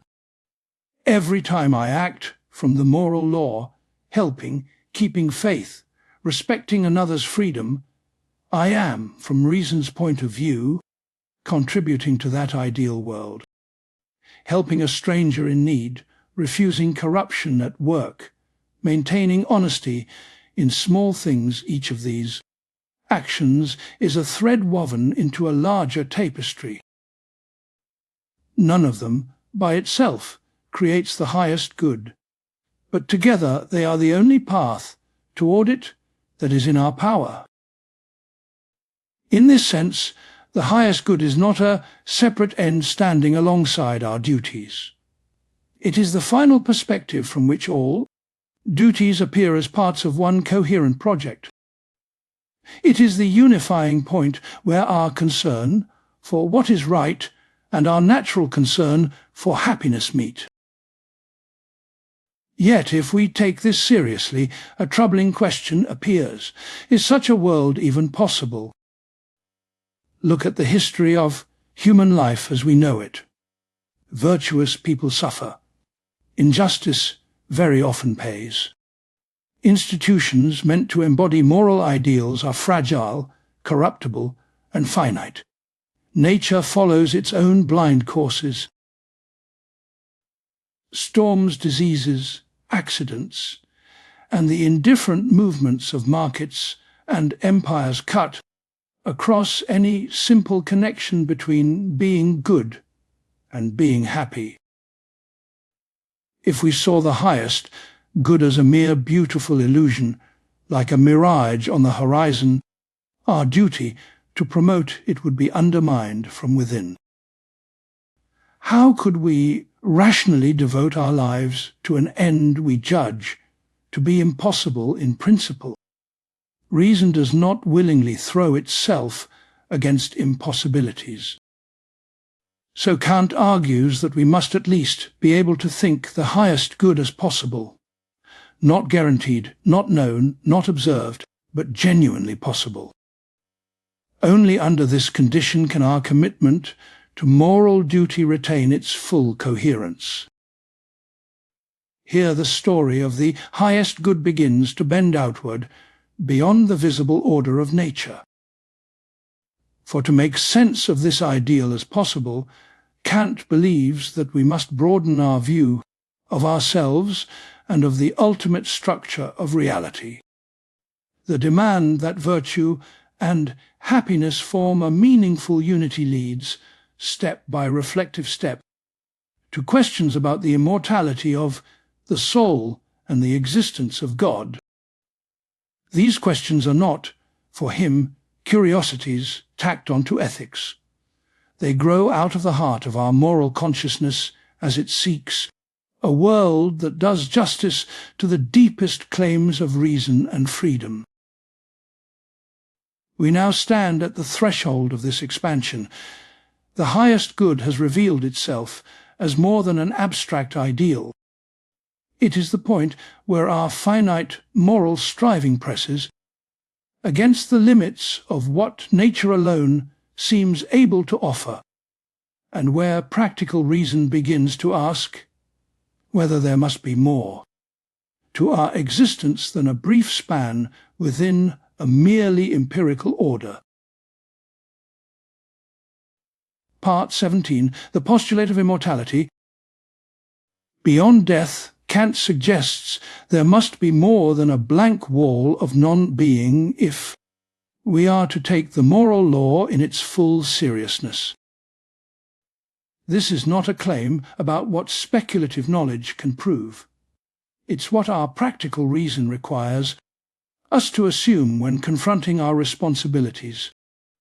To see why, we must recall the extraordinary demand morality places on us. It doesn't merely ask for better habits or incremental improvement. Instead, the moral law calls for a complete purity of will. It bids us to act with maxims wholly determined by respect for the law. Our actions must not be swayed by the shifting pull of inclination and self-interest, but solely by respect for the law. Kant calls this ideal of complete moral purity holiness. A holy will would act directly from the moral law without inner conflict or temptation.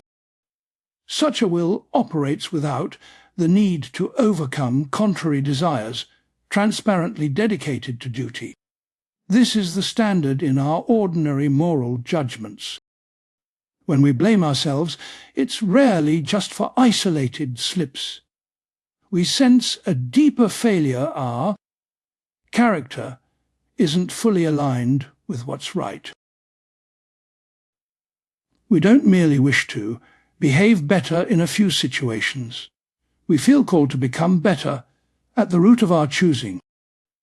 At the same time, we know ourselves as finite beings experiencing constant struggle between duty and inclination.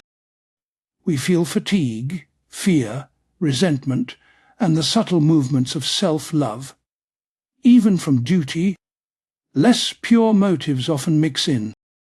Even when we act from duty, traces of less pure motives, like the desire for approval or inner comfort, are often mixed in. Kant is unflinching about this, speaking of a radical evil in human nature, not cruelty, but a tendency to prioritize inclinations. This tendency can be restrained, reordered, and combated by education and firm maxims. Yet it's never entirely extinguished within a finite life.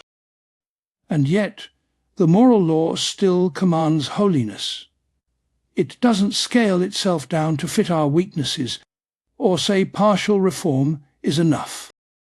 Instead, it addresses us as beings who are to strive toward perfect conformity of will with duty absolutely.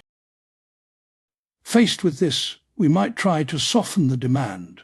Perhaps we'd say morality requires only sincere effort within a limited time. Kant resists this. If we reduce the demand, we distort the unconditional obligation speaking within us. The law is absolute. How, then, can these two truths be reconciled? The law calls for limitless purity, yet our empirical condition makes it unreachable in life. Kant's resolution is not to lower the ideal, but to expand our understanding of existence. We view our moral life as an endless progression. We understand ourselves as beings for whom the journey toward holiness has no final stopping point in time, only continuous striving. On this picture, a morally earnest life doesn't achieve perfection and then rest. It's engaged in unceasing inner transformation. It gradually roots out the supremacy of inclination, allowing the moral law to become ever more fully the determining ground of the will. Here imagine a mathematical curve approaching a straight line without ever touching it. It gets arbitrarily close, but always has room to improve. Holiness for Kant functions like that limiting line. Our progress can be indefinitely extended, always approaching, never finished. But if moral progress is truly boundless, it requires a corresponding duration of our rational person. A brief lifetime isn't enough. If perfection is to be represented as an endless task, then the subject of that task cannot simply vanish into nothing at death. This is where the postulate of immortality enters. Kant doesn't claim theoretical knowledge of an immortal soul as it exceeds experience. Instead, he argues, if we take the demand for holiness seriously, we are practically constrained to assume our existence continues without end. Immortality in this sense isn't a dogma from theology. It's a horizon projected by our own moral vocation. When I experience the call to be wholly aligned with the law, acknowledging this work can't finish now, I see my life as unending. This changes how we imagine time's significance. If everything must be completed between birth and death, it leads to despair or complacency. But if our moral existence extends indefinitely, the present takes on a different weight. Each decision is part of a long trajectory. Importantly, Kant doesn't treat immortality as a promise of future comfort or compensation. The emphasis is on continuity of personhood. It's the same rational being who begins moral reform in this life and continues it without end, preserving responsibility. I don't hand off my task to a new being after death. The person wrestling with moral failure now is the one who goes on. This person endlessly deepens conformity to the law. In this way, immortality is bound up with the seriousness of self-reform. Without this postulate, Kant thinks our representation of the highest good would be fractured. Perfect virtue needs unbounded progression. If it's not even conceivable as approachable, the idea of virtue and happiness, joined fully, becomes incoherent for us. To be clear, for Kant, the postulate of immortality isn't an optional comfort or a myth. Practical reason compels us to assume it.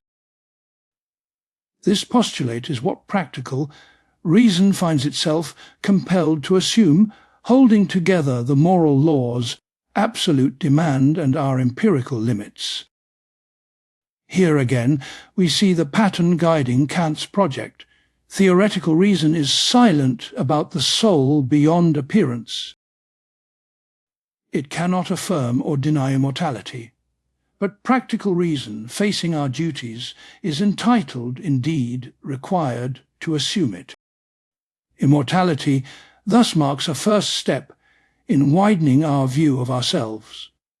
We aren't simply short-lived organisms. We are beings whose moral vocation stretches beyond empirical life, for whom time is an infinite approach toward an ideal. Yet the story isn't complete. The highest good requires perfecting virtue and a harmony between virtue and happiness. An immortal soul endlessly progressing might still find itself where happiness never matches moral worth, where the just suffer. To secure the highest good, Kant turns to a second postulate, the existence of a moral author of the world.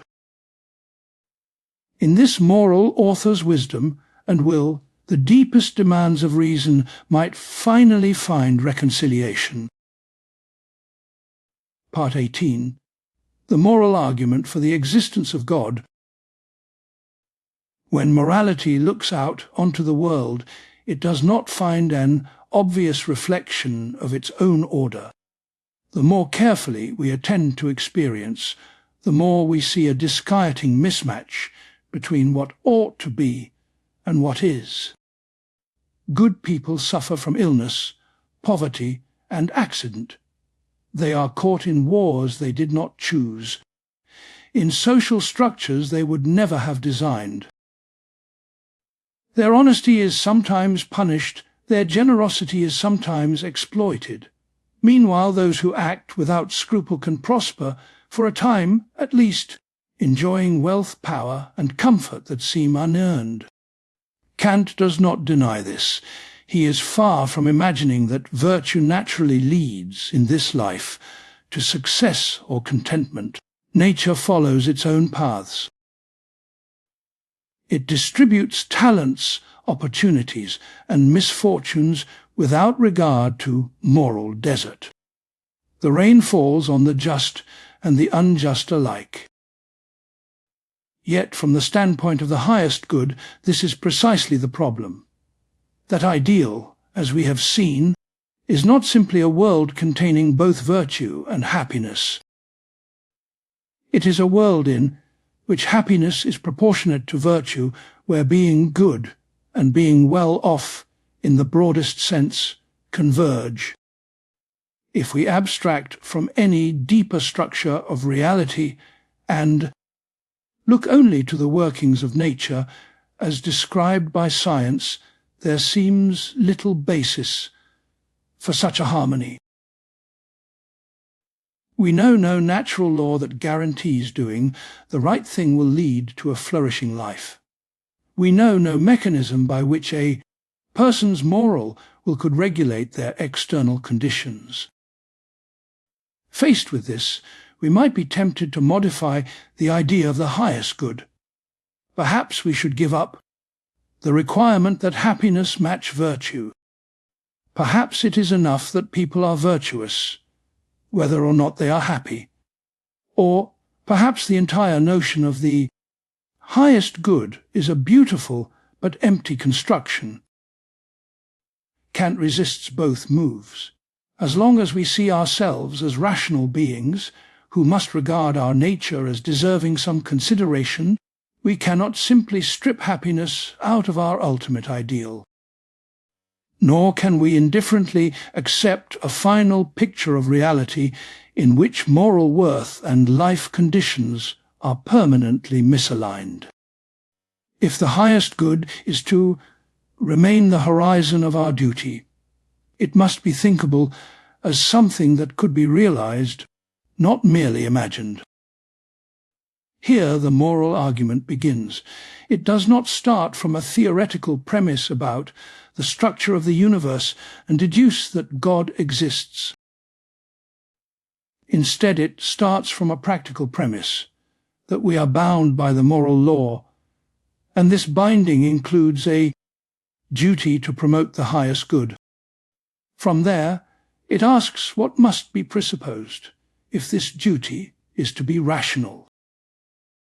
The first step is to recognize that in the highest good, virtue and happiness must be internally connected, not merely co-present. It is not enough that, by some coincidence, people happen to be both good and happy. The idea is rather that they should be happy because they are good. In other words, virtue must be represented as in some way the cause of happiness, not a mechanical cause. Instead, it's a deeper ground of connection, where the order of value would somehow also be the order of reality. But can we, as finite beings, bring this about? As individuals, clearly not. No matter how well I live, I cannot ensure that those who are virtuous will not suffer. I cannot prevent natural disasters, genetic diseases, or the long chains of social and political events that shape other people's lives. What if we expand our view to the entire human race, acting collectively? Even there, our power is limited. We can build institutions that reward some forms of virtue and restrain some forms of vice. We can design systems of law, education, and care that try to align well, being with moral behavior, yet we cannot govern the whole of nature. We cannot, for example, stop every storm, prevent every accident, or rewrite the biological conditions of existence. Thus, even the united effort of all finite agents falls short of ensuring the highest good, the connection between virtue and happiness that this ideal requires remains beyond our reach. If we hold fast to the idea that the highest good must be possible, we are led to a further thought. There must exist, Kant suggests, a cause of nature distinct from nature itself, one that contains in itself the ground of this connection between morality and happiness. Such a cause would have to possess understanding to grasp the moral law and the worth of rational beings, and will to shape the natural order in harmony with that law. It would not simply intrude into nature from time to time with miracles. Rather, it would stand behind the entire teleological structure of the world, ensuring that, in the final account, the conditions of life can be brought into agreement with the demands of moral reason. This is what Kant calls God, not a being we can know through speculative arguments about first causes or necessary beings. But the moral author of the world we must postulate if the highest good is to be more than a fiction for us. The moral argument, then, has a distinctive character. It does not claim, because the world is ordered in such a way, God must exist. Instead it proposes, because the moral law unconditionally commands us, and this command includes a duty to promote the highest good. Therefore we must assume for practical purposes the existence of a God who can make that highest good possible. This is why Kant calls the existence of God a postulate of pure practical reason. It is not an additional article of theoretical knowledge. It is a condition that our practical reason finds itself entitled, even compelled, to assume, given the structure of our moral vocation. Notice how different this is from thinking of God primarily as a distributor of rewards and punishments. The idea is not that God sits apart from the world, watching our actions, and then, at some later time, handing out pleasures or pains in proportion to our behavior. Rather, God is thought as the ground of a world order in which endless moral striving is not in vain, in which progress toward holiness and the conditions of a good life can ultimately be brought into harmony. The image is less that of a cosmic judge managing a ledger, and more that of an intelligible order, an order in which freedom and nature, value and fact, are capable of final reconciliation. Of course, from the standpoint of theoretical reason alone, none of this can be confirmed. We cannot step outside the conditions of possible experience and survey the totality of reality. We cannot see, with our eyes, a moral author of nature. The concept of God that emerges here is bounded by this humility. Still, Kant holds that to refuse this postulate, while continuing to affirm the full authority of the moral law, would cast our reason into inner conflict. Practical reason would tell us that we must orient our lives toward the highest good. Theoretical reason, confined to what it can know of nature, would tell us that such a good is impossible, or at best unintelligible. Reason as a single faculty cannot be allowed to contradict itself at this fundamental level. To preserve its unity, Kant argues, we must give primacy to the practical side, where theoretical reason cannot refute the possibility of God and immortality, and these ideas are inseparably bound up with what our moral consciousness demands. Speculative doubt must yield to practical necessity. The result is not dogmatic certainty, but a kind of morally grounded trust, a rational faith that the world is ultimately hospitable to the deepest claims of freedom and duty. Under this faith, the moral life is no longer a solitary protest thrown against an indifferent universe. It becomes participation in a larger, unseen order, an order in which our efforts, however partial and frail, are not simply swallowed up by blind necessity. Our striving for holiness, extended over an immortal life, and the structure of reality itself are thought together under the idea of a highest wisdom and goodness. Standing here, we can see how Kant's critical philosophy folds back on the question with which we began. Theoretical reason, disciplined and limited, cannot tell us what the world is in itself. But in that very limitation, space opens for practical reason to speak. In the ideas of the highest good, immortality, and God, we encounter not speculative knowledge, but the way in which our moral vocation reshapes our understanding of what it is to be at home in the universe. Whether or not we share Kant's conclusions, his path invites a reflective question. If we take seriously the experience of duty as something more than social habit or psychological conditioning, what picture of ourselves and of reality do we find ourselves compelled to inhabit? The moral argument for God is one powerful attempt to answer that question without abandoning either the limits of knowledge or the depth of moral experience. Part 19. The Primacy of Practical Reason. In everyday moral experience, something curious happens.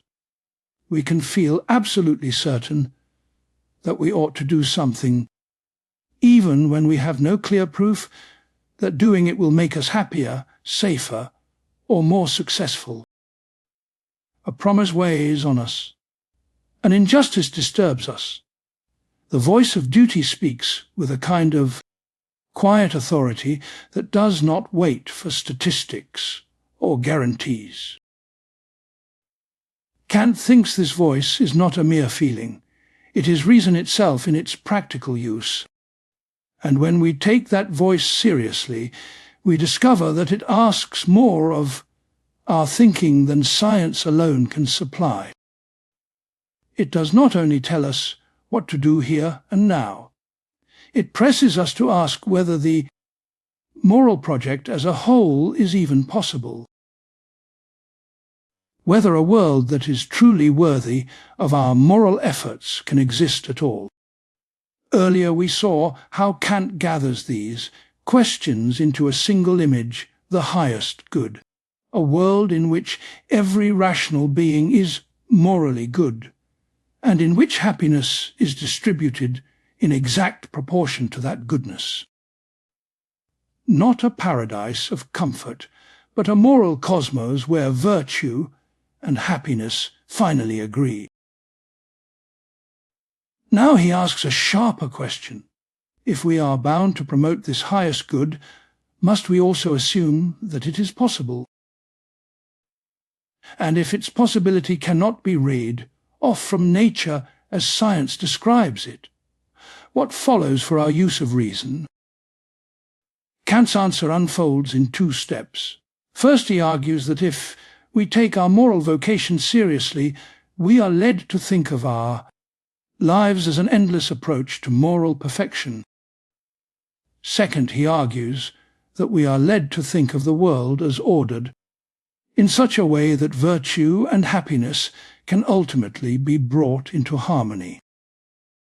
The first step concerns our own character. The moral law for Kant does not ask for partial decency.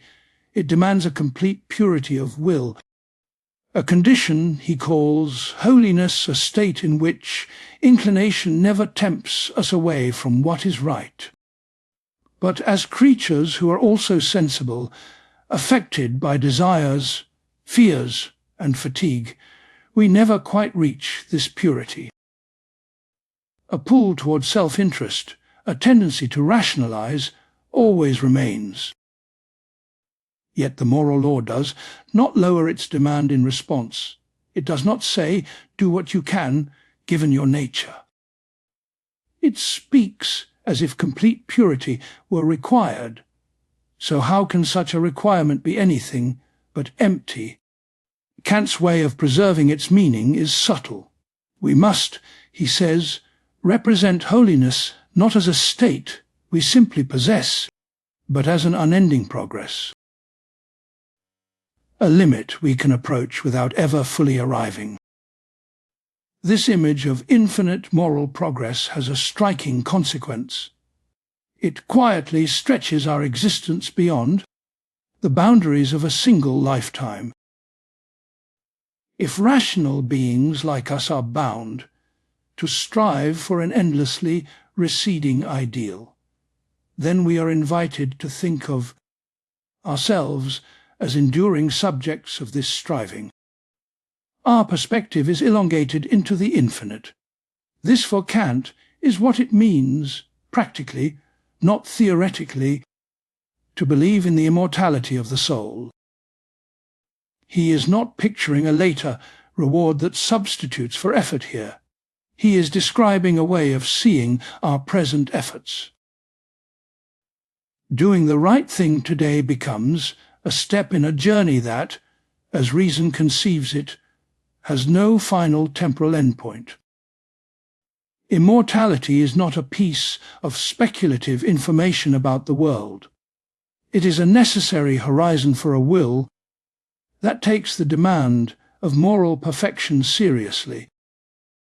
The second step concerns the shape of the world we inhabit.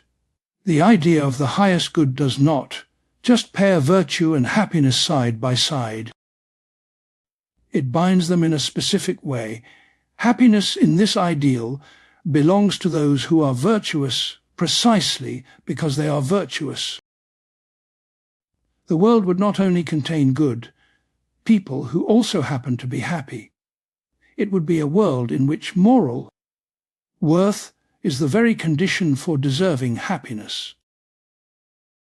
But if we look only at the natural order as science describes it, this connection is nowhere guaranteed. Good people suffer.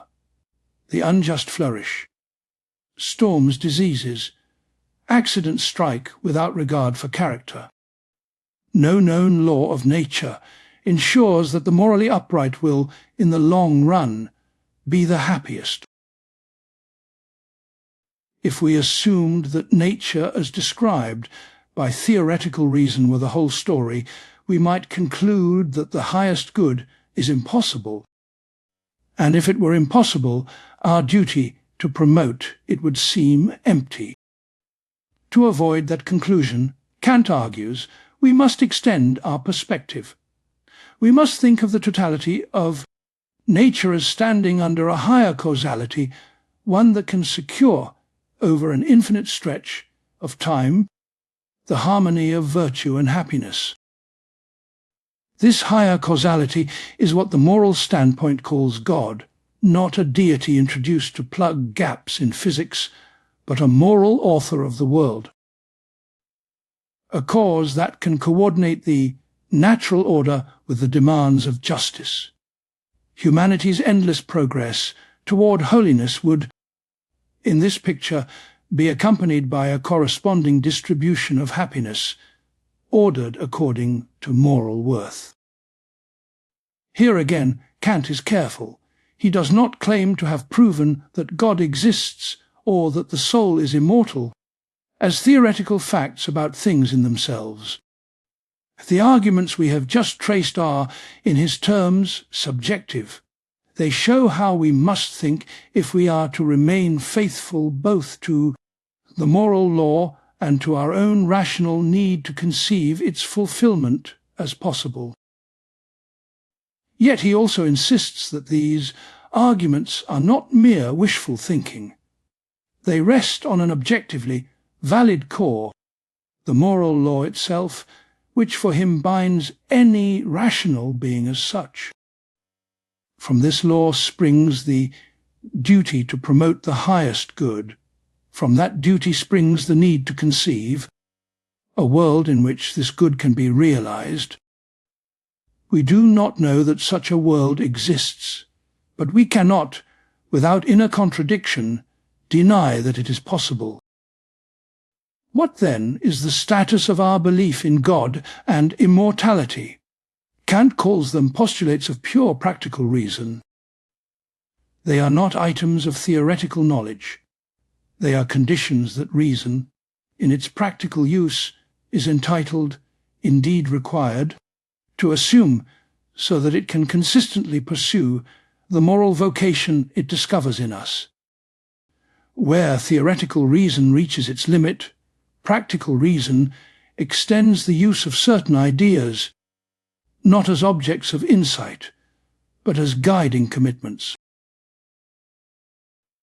This brings us to the heart of the matter, the primacy of practical reason. Kant imagines a tension within reason itself. On one side, theoretical reason, devoted to explaining the world of appearances, finds no basis for asserting God, immortality, or the highest good. On the other side, practical reason, in the form of the moral law, demands that we think of ourselves as free and that we promote a just moral order. If theoretical reason were allowed to dominate completely, it would treat the highest good as a beautiful but empty dream. Morality would become, in its eyes, an ideal without possible realization.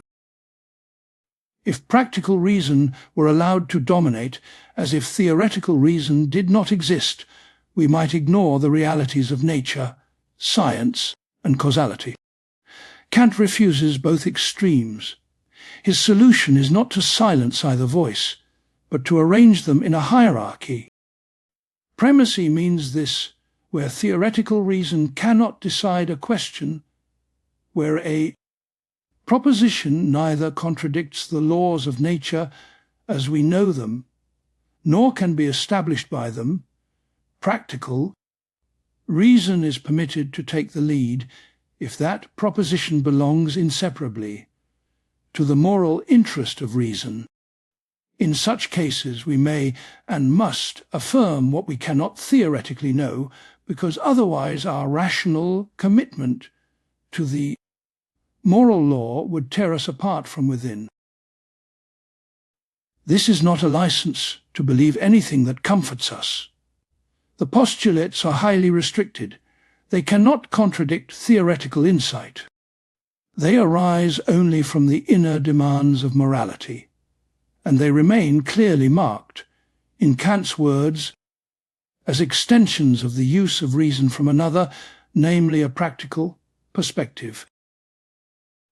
We navigate with two maps, one charting the realm of appearances, the other orienting our moral journey. When they overlap, theoretical reason governs. Where theoretical reason has no authority to speak, and practical reason must speak to remain itself, the moral standpoint has primacy. Kant sees in this arrangement the only way to rescue the Enlightenment ideal of reason without letting it devour what gives human life its worth. Reason remains sovereign, but it is no longer identified solely with explanation, prediction, and control. It includes within its own self understanding the standpoint of responsibility, of obligation, of a law we give ourselves and yet recognize as binding on any rational being. To live under the primacy of practical reason is to accept a certain humility and a certain confidence at once. Humility because we acknowledge clear limits to what we can know about ultimate reality. Confidence because within those limits we trust the authority of the moral law enough to let it guide not only our actions, but our deepest assumptions about the kind of world we inhabit. When you choose to act from duty, even against your immediate advantage, Kant would say you are already enacting this primacy. You are letting the practical use of reason decide what kind of person you will be, and what kind of world you will work toward, even when the empirical evidence does not guarantee that goodness will pay. To be rational, in his fullest sense, is to refuse a picture of the world that would make your own moral life unintelligible. In that refusal, a different kind of faith appears. Not faith against reason, but faith grounded in reason's need to be whole. A faith that does not claim to see beyond the veil of appearances, but that trusts the moral law enough to shape how we move within them. Part 20. Bridging the chasm between nature and freedom. Amid Kant's three critiques, the third stands in a peculiar position. The first asks, how is nature, as an ordered field of experience, possible for us? The second asks, how is freedom, as a law-giving power of the will, possible? When Kant comes to the third, he is no longer content to treat these as two separate achievements of reason. He wants to understand how they belong to a single life. He names the problem with an image, a chasm. On one side lies nature, the domain where understanding legislates. Here everything that appears to us must obey the a priori rules our mind brings to experience, rules of space, time, and causality. In this domain, every event has a determinate cause. Human beings, considered as empirical creatures, are no exception. On the other side lies freedom, the domain where reason legislates. Here we do not simply describe what is, but recognize what ought to be. The moral law, which does not derive from experience, demands that we see ourselves as capable of starting new causal chains from ourselves. We are responsible agents, not mere conduits of prior events. Transcendental idealism helped us tolerate this split by assigning each domain to a different standpoint. As appearances, we are fully determined parts of nature. As things in ourselves, we are free, but this double standpoint comes at a cost. The world begins to look like two worlds. A mechanistic nature on one side and a supersensible moral order on the other, with no clear passage between them. The crisis of the Enlightenment, in Kant's eyes, is concentrated in this gap. Modern science, in its success, tempts us to treat the natural standpoint as the whole. If the only fully justified picture we have is a picture of causes unfolding in time, why not quietly drop talk of freedom, obligation, or a highest good? At the same time, if we cling only to the moral standpoint and treat nature as a mere backdrop for human purposes, we risk ignoring the very conditions that make our actions effective in the first place. Kant's aim in the third critique is not to erase the distinction between nature and freedom. It is to show how a single faculty in us can relate these two standpoints. This ensures that we do not experience ourselves as torn between them, that mediating faculty he calls the power of judgment. Judgment, in its most familiar role, is what applies general concepts to particular cases. We have a rule. All bodies are heavy. We encounter an object. Judgment decides whether this object falls under the rule. This is what Kant calls determinate judgment. The particular is given, the rule is known, and judgment subsumes the one under the other. But sometimes our situation is reversed. We meet a particular that seems rich, ordered, or meaningful, in ways we cannot yet articulate. We feel there must be some rule or unifying principle, but we do not yet have it. When we search for such a principle, when we try to discover the law that would make sense of the case before us, we are exercising reflecting judgment. It is this reflecting judgment that becomes central in Kant's attempt to bridge the chasm. For in order even to look for order in nature, to seek empirical laws beyond the most general ones, we must approach nature with a certain assumption that its variety can in principle be gathered into a system, that its laws will not be a chaotic heap, but a network that our understanding can grasp. Kant formulates this assumption as a principle of judgment. We must regard nature as purposive for our cognitive powers, not that nature has purposes in itself, like a conscious designer. Rather, we must treat it as if its particular laws were arranged in a way that makes them discoverable and comprehensible to us. This as if is crucial. The principle is not constitutive, it does not tell us how nature is in itself. It is regulative. It governs how we search for knowledge. Without it, the project of science would lose its orientation. With it, we can move through the enormous diversity of phenomena with the expectation that they can be connected. They can be unified, brought under increasingly general laws. Here a quiet shift takes place. Judgment does not legislate to nature in the strong way understanding does. It does not impose the basic forms of space, time, and causality. Instead, it regulates how we use those forms, how we organize the never-ending task of empirical inquiry.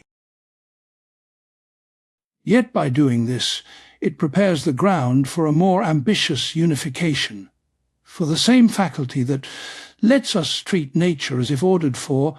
Our understanding also allows us to experience nature as hospitable to our freedom.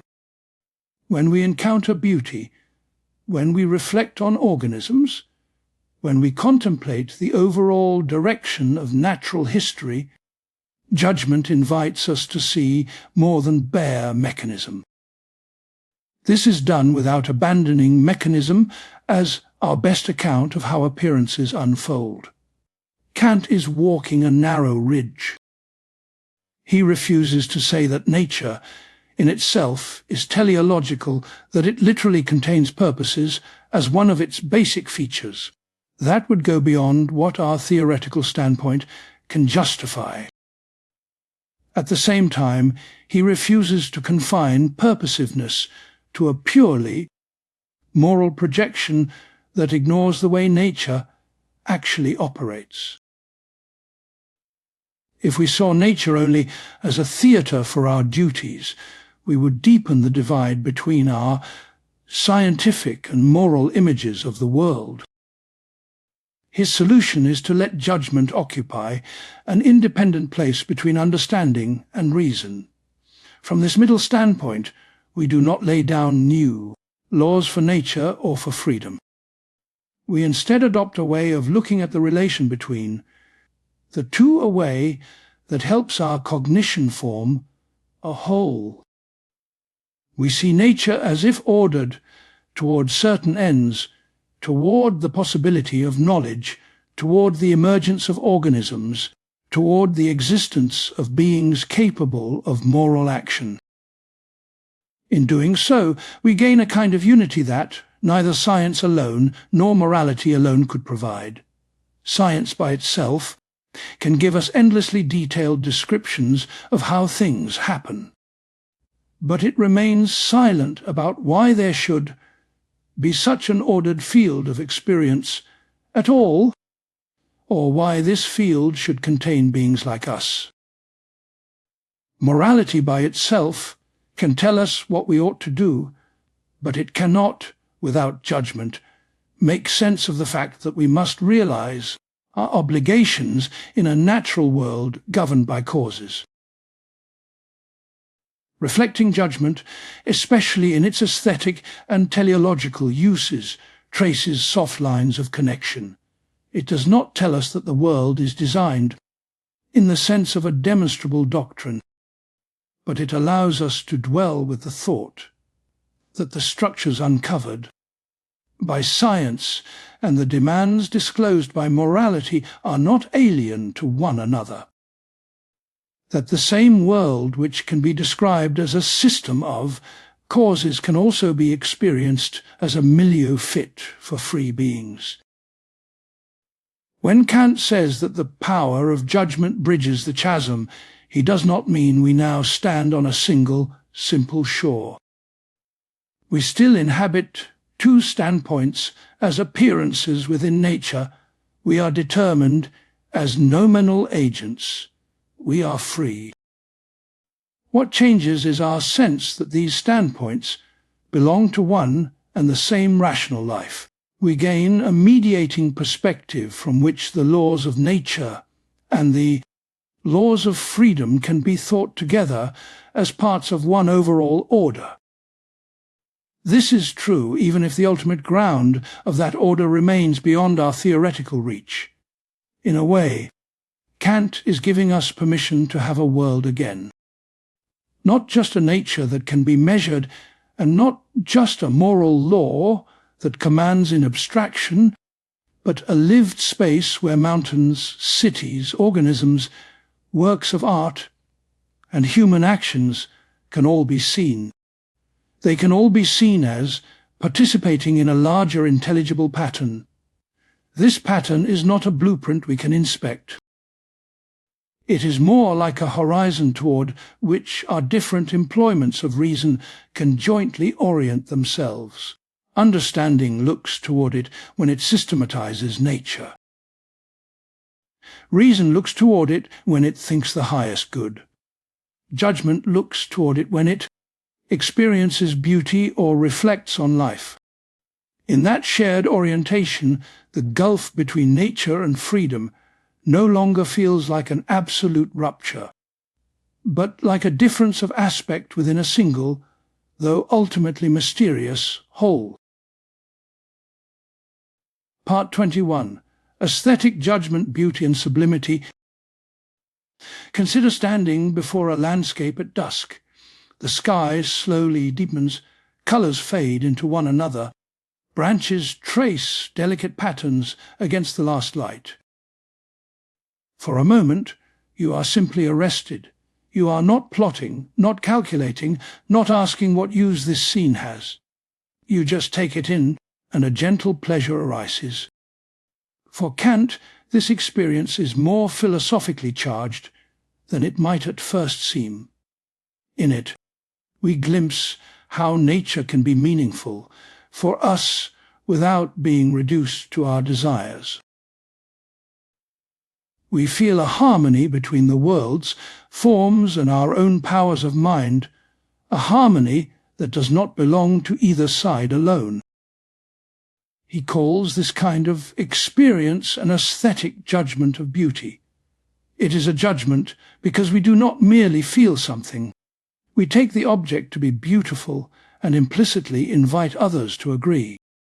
Yet it is also aesthetic because its basis lies not in concepts or rules, but in a feeling of pleasure tied to the way our faculties are set in motion.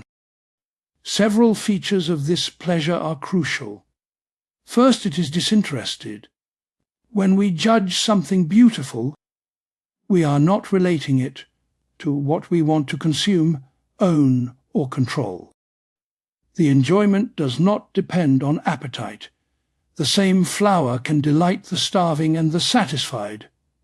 Beauty, in this sense, is not about what is useful or agreeable to our senses, but about how form alone affects our way of apprehending. Second, the pleasure of beauty arises from what Kant calls the free play of imagination and understanding. Usually our imagination supplies images, and our understanding subjects them to concepts. We recognize a tree, a house, a face. In beauty, by contrast, imagination and understanding interact without one dominating the other. The object's form invites a kind of open-ended exploration.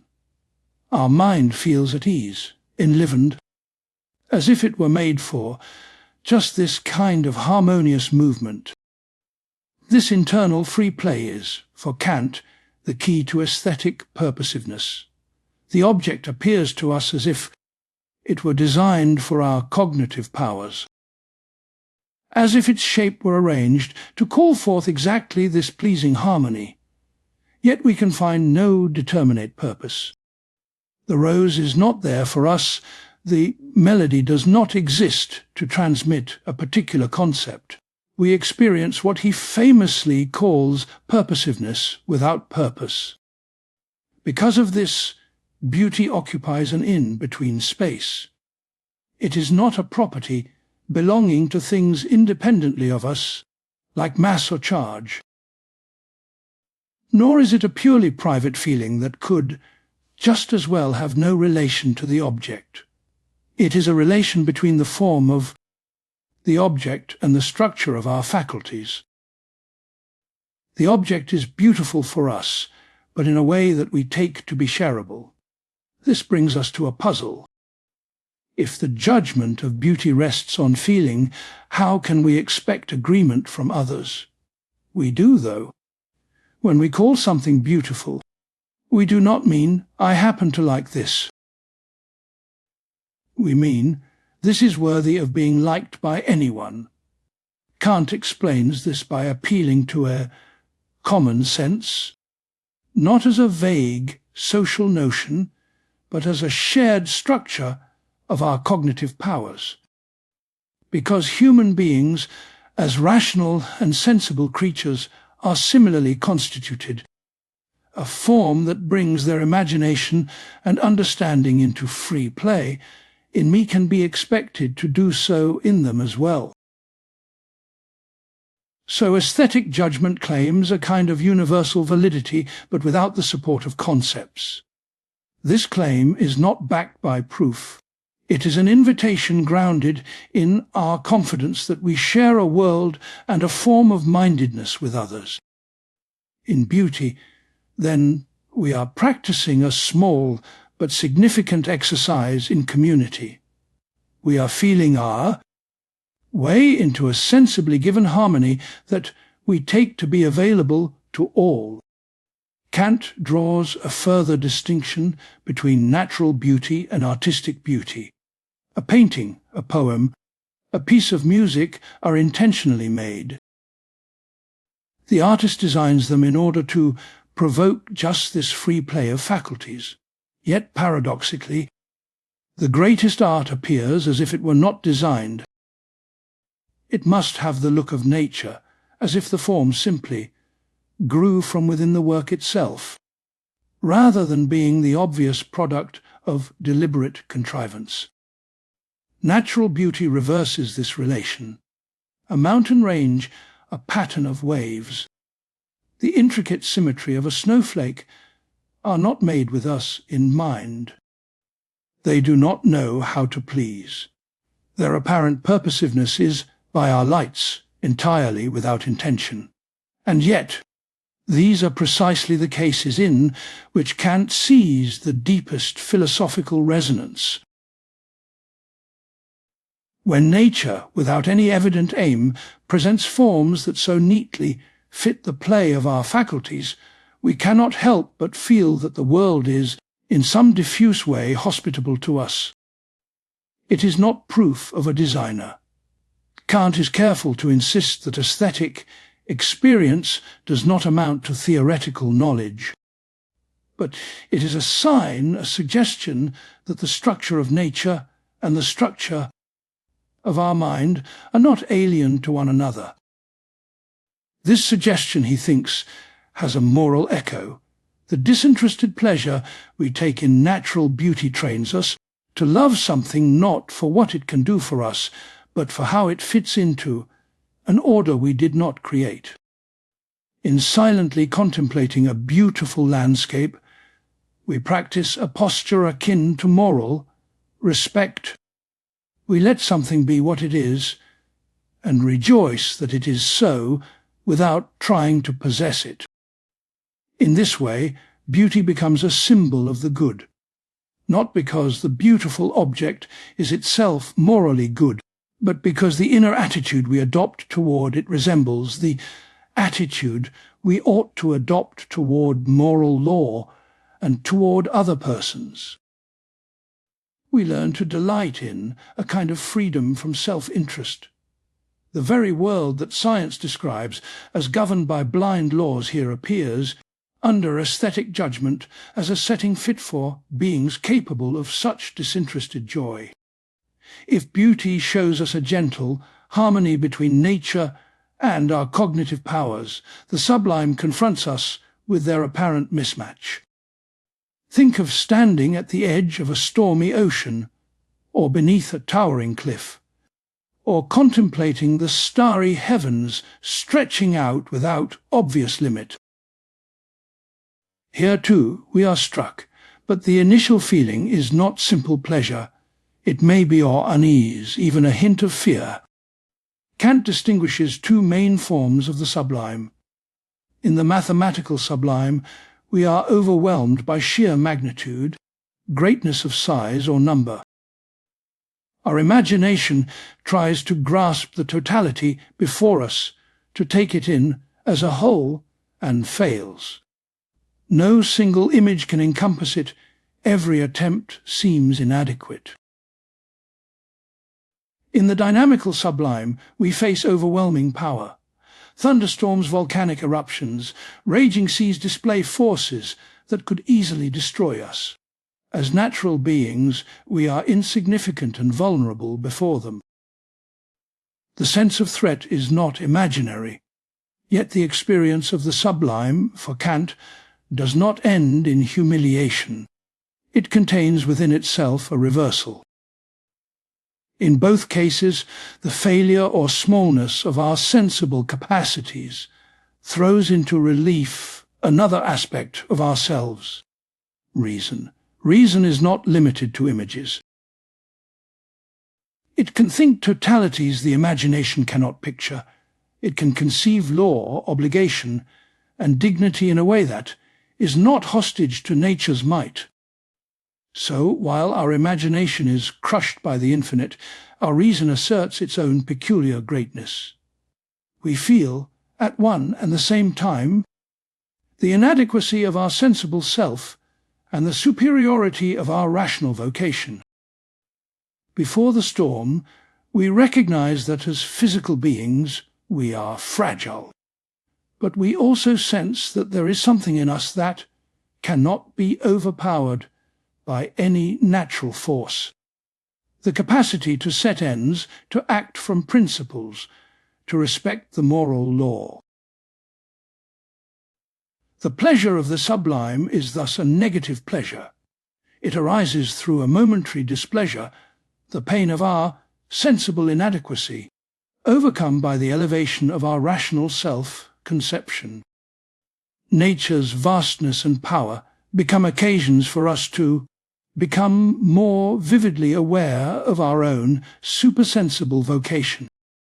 In this way, the sublime bears an even more direct link to morality than beauty does. It dramatizes, in feeling, the two sides of Kant's picture of the human being. As an appearance in nature subject to causes and contingencies, and as a nominal agent bound by a law it gives itself. The shudder at the cliff's edge and the quiet awareness that our dignity does not depend on physical safety are two moments of a single experience.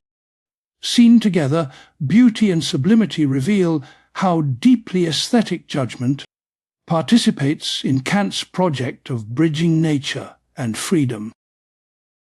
Beauty shows us nature as if it were designed to accord with our cognitive powers and gently symbolize moral attitudes. The sublime reveals in sharp contrast the divide between nature's forces and our bodily limits, only to awaken in us the sense of a freedom that is not of nature's making. Neither experience gives us theoretical knowledge about God, the soul, or the final purpose of the world, but both mould the sensibility through which we live those ideas. They allow us to feel, not just think, that a world describable in terms of causes can also be the scene of dignity, respect, and moral striving. When you pause before a work of art or a natural vista and allow yourself to be claimed by it without asking what it is for, you are, in Kant's sense, exercising judgment in its aesthetic mode.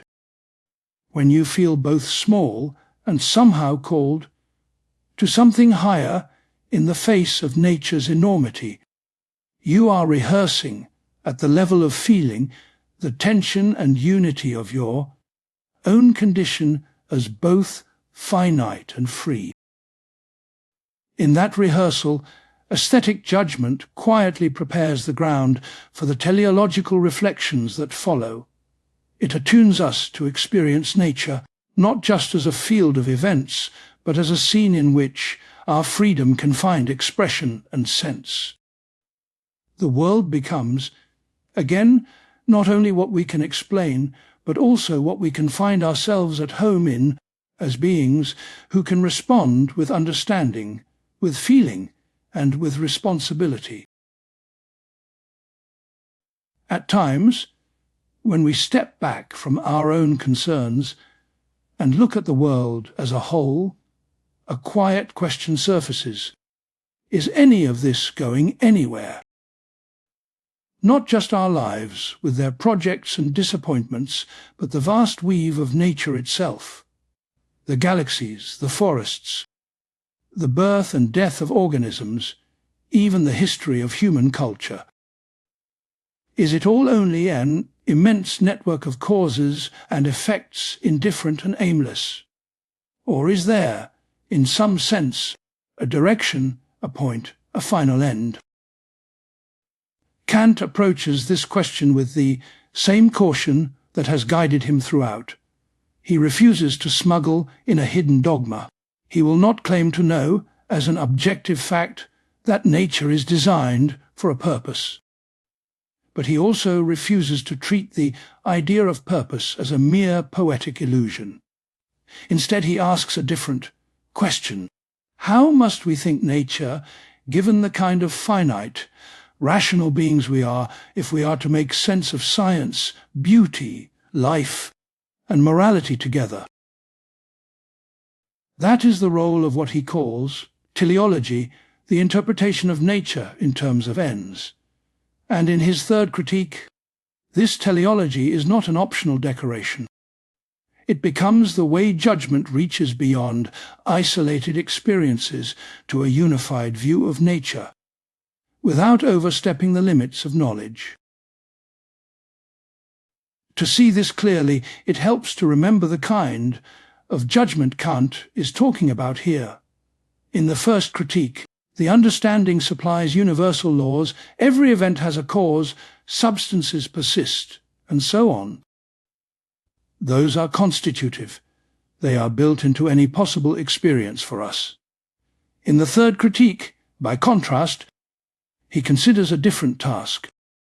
We already have experience shaped by these basic categories. Now, we want to organize this experience further. We want to find particular empirical laws, how this chemical behaves, how this species reproduces, how climates interact. In doing that, we do not impose laws a priori. We search for them. We compare, experiment, hypothesize. Kant calls the faculty that does this reflecting judgment. It does not subsume a given case under a ready-made rule. Instead, it looks for a rule that could unify the cases we encounter. Reflecting judgment, he says, cannot operate in a vacuum. It needs a guiding assumption, a way of approaching nature. That assumption is teleological. We treat nature as if it were organized in a way that suits our understanding. We proceed as if there were an underlying purposiveness in the way phenomena are arranged. This does not mean we conclude that. Nature actually was designed with us in mind. Kant is careful this, as if has a purely regulative role. It tells us how to look, not what reality is in itself. But without it, the search for empirical laws would be paralyzed. Why expect coherence at all? Why not give up at the first sign of complexity? So in a modest first sense, teleology already accompanies science. When we try to discover laws, we presuppose that nature is not chaotic. We presuppose that its particular features can, in principle, be grasped in a system that our finite reason can follow. This basic trust is not knowledge, but it is a condition of the practice of knowing. Teleology appears again, more vividly, in our encounter with beauty and the sublime. In earlier chapters we saw how, for Kant, the experience of natural beauty is not about satisfying a want or fulfilling a desire. It is about a special kind of free harmony between our imagination and understanding. They resonate with the form before us, without being forced into a determinate concept. When we contemplate a tree, a coastline, or the play of light on water, and find it beautiful, we feel that our faculties come alive in a way that is ordered but unconstrained. Kant calls this subjective purposiveness. The object seems as if it were made for our way of knowing, because its form awakens and sustains that free play. Yet we know it was not actually produced with us in mind. A mountain range is not trying to please us. A flower does not intend to harmonize with human judgment. The purposiveness is not in the object as an actual goal. It is in the relation between the object's form and our cognitive powers. Still, this purely subjective purposiveness can suggest something more, not tailored to our comfort, but not alien either. It seems, as Kant says, almost as if nature were a friendly environment for beings like us, capable of reflection, capable of morality. The sublime intensifies this thought by contrast. In the face of vast storms, towering cliffs, or infinite star fields, we feel our physical smallness, even our vulnerability. Yet at the same time, we become aware of something within us that is not small at all: our capacity to think, to adopt moral laws, to stand back from instinct and inclination.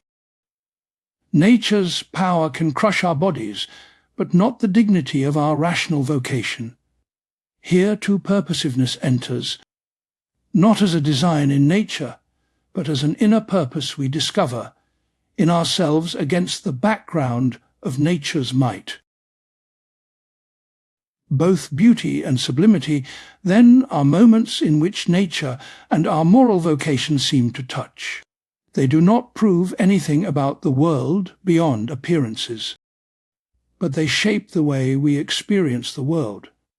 They encourage us to see nature and our moral life not as strangers, but as capable of forming a meaningful whole. Teleology appears a third time when we turn to living organisms. Here Kant thinks we reach the limit of what purely mechanical explanation, as we understand it, can offer.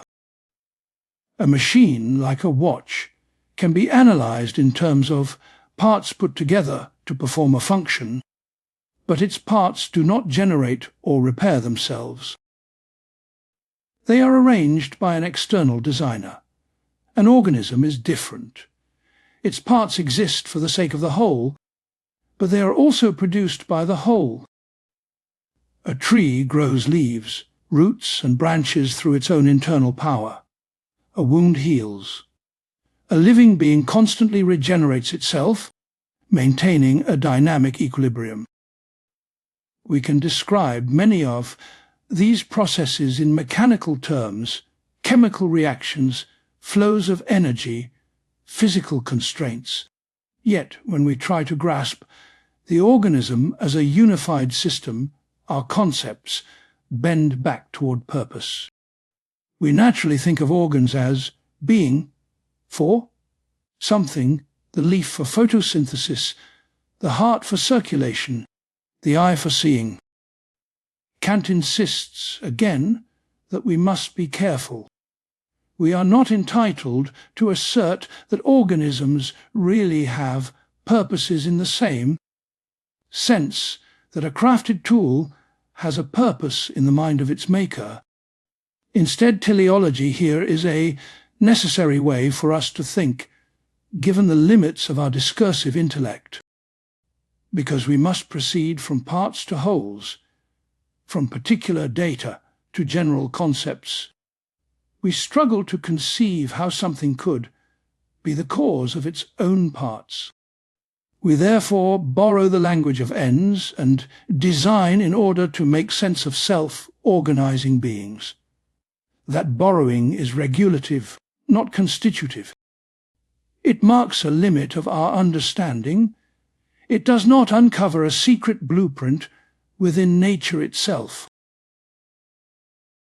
Yet once this teleological standpoint is in place, once we see that to comprehend organisms we are driven to as if purposes, Kant takes a further step. If certain parts of nature can only be adequately thought under the idea of purposiveness, we may extend that idea to nature as a whole. This brings us to the most ambitious sense of teleology in Kant's system, the thought of a final end of nature. If we consider nature in its full extension, physical processes, living systems, and rational beings, can we regard the whole as ordered toward some ultimate aim? Kant answers that we may, but only by employing the idea of God as a kind of architect of nature. Again, this is not a dogmatic claim about a being we have proven to exist. It is a way of thinking, a regulative idea. We picture nature as a teleological system, as if an intelligence had arranged it for certain purposes. But if we are permitted to think in this way, a pressing question arises. What would be the final end, the ultimate purpose, that could justify the existence of such a system? What could be worthy of being the last reason why nature, in all its complexity, exists at all? Kant's answer is striking. The final end of nature, he says, cannot be found in any merely natural product, nor in human happiness as such. It can only be found in human beings in so far as they are moral. He reaches this conclusion step by step. First, whatever counts as final end must be something that is an end in itself, not just a means to something further. Rocks, plants, and animals all have relative value. They can be used for other purposes. They are not, by themselves, bearers of unconditional worth. Human beings, however, as rational agents, are capable of setting ends, evaluating them, and acting from principles. In that capacity, they are not just items in nature's inventory. They are sources of value capable of legislating ends through reason. Even so, it might seem that the final end of nature could simply be human happiness. That is, the flourishing, contentment, and well-being of these rational beings. But Kant resists this. Happiness, in his view, is not unconditionally good. It can accompany wickedness as well as virtue. A person's comfort, pleasure, and success do not by themselves make their life worthy. What has unconditional worth is the good will, the capacity to act from the moral law, to choose principles that could be willed for all rational beings. When that capacity is exercised, we see human beings not just as clever animals, but as moral persons. It is in this dimension that they can be thought as the final end of nature. Nature provides the stage on which moral autonomy can be realized. On this picture, nature's ultimate point is not to make us happy, but to make possible the existence and development of morally self-legislating beings. Our projects, our cultures, our institutions, all of these belong, at their best, to the gradual unfolding of this moral vocation. Happiness is not dismissed. Kant acknowledges that rational beings, as finite and embodied, inevitably seek it. He also holds that, from the standpoint of practical reason, we are entitled to hope that happiness will one day be proportioned to virtue, that a world is possible in which those who strive to act rightly are not crushed by misfortune. This hope leads, as we saw earlier, to the idea of the highest good, where virtue and happiness coincide. But that highest good requires more than human effort within history. It calls for conditions we cannot secure a moral order of the world that ultimately harmonizes nature with freedom. To think this, practical reason is led to postulate God and immortality not as theoretical knowledge, but as necessary assumptions for the full coherence of our moral aspiration. In the Critique of the Power of Judgment, Kant closes the circle. Reflecting judgment begins from the need to make sense of organisms and the experience of purposiveness in nature. It then expands to a teleological view of the whole. That view, in turn, finds its key in the moral being of humans. Nature is interpreted as a system whose final end is the existence of rational agents capable of law-giving freedom. And this moral interpretation of nature sends us back to the postulates of practical reason. God, freedom, and immortality, now seen as the horizon within which the world receives its ultimate sense. What emerges is not a scientific theory of the universe, but a unified standpoint. Theoretical philosophy had shown us the law, governed structure of appearances. Practical philosophy had revealed the inner law of freedom. Now judgment mediates between them. It invites us to see the world of nature as the arena in which the law of freedom can be historically and personally worked out. In that light, the tension with which we began takes on a new form. Nature, understood mechanistically, no longer threatens freedom from the outside. It is the very condition under which freedom must be exercised. Our bodies, our needs, our dependence on causal chains, these are not chains that absolutely bind the will. They are the field in which a law-giving will must act if it is to be more than an abstract idea. To live with Kant's teleology is to inhabit an as if that is deeply practical. We do not claim to know that. The cosmos is built for our sake, but we are licensed to regard it as if its final end were the realization of moral autonomy in beings like us. That perspective does not rearrange the stars, but it rearranges how we stand among them. It means that when we do science, we may trust that nature is intelligible. When we encounter beauty, we may feel that the world is quietly aligned with our capacity for free and harmonious thought. When we meet living beings, we may acknowledge the limits of our mechanistic concepts and respect the irreducible complexity of life.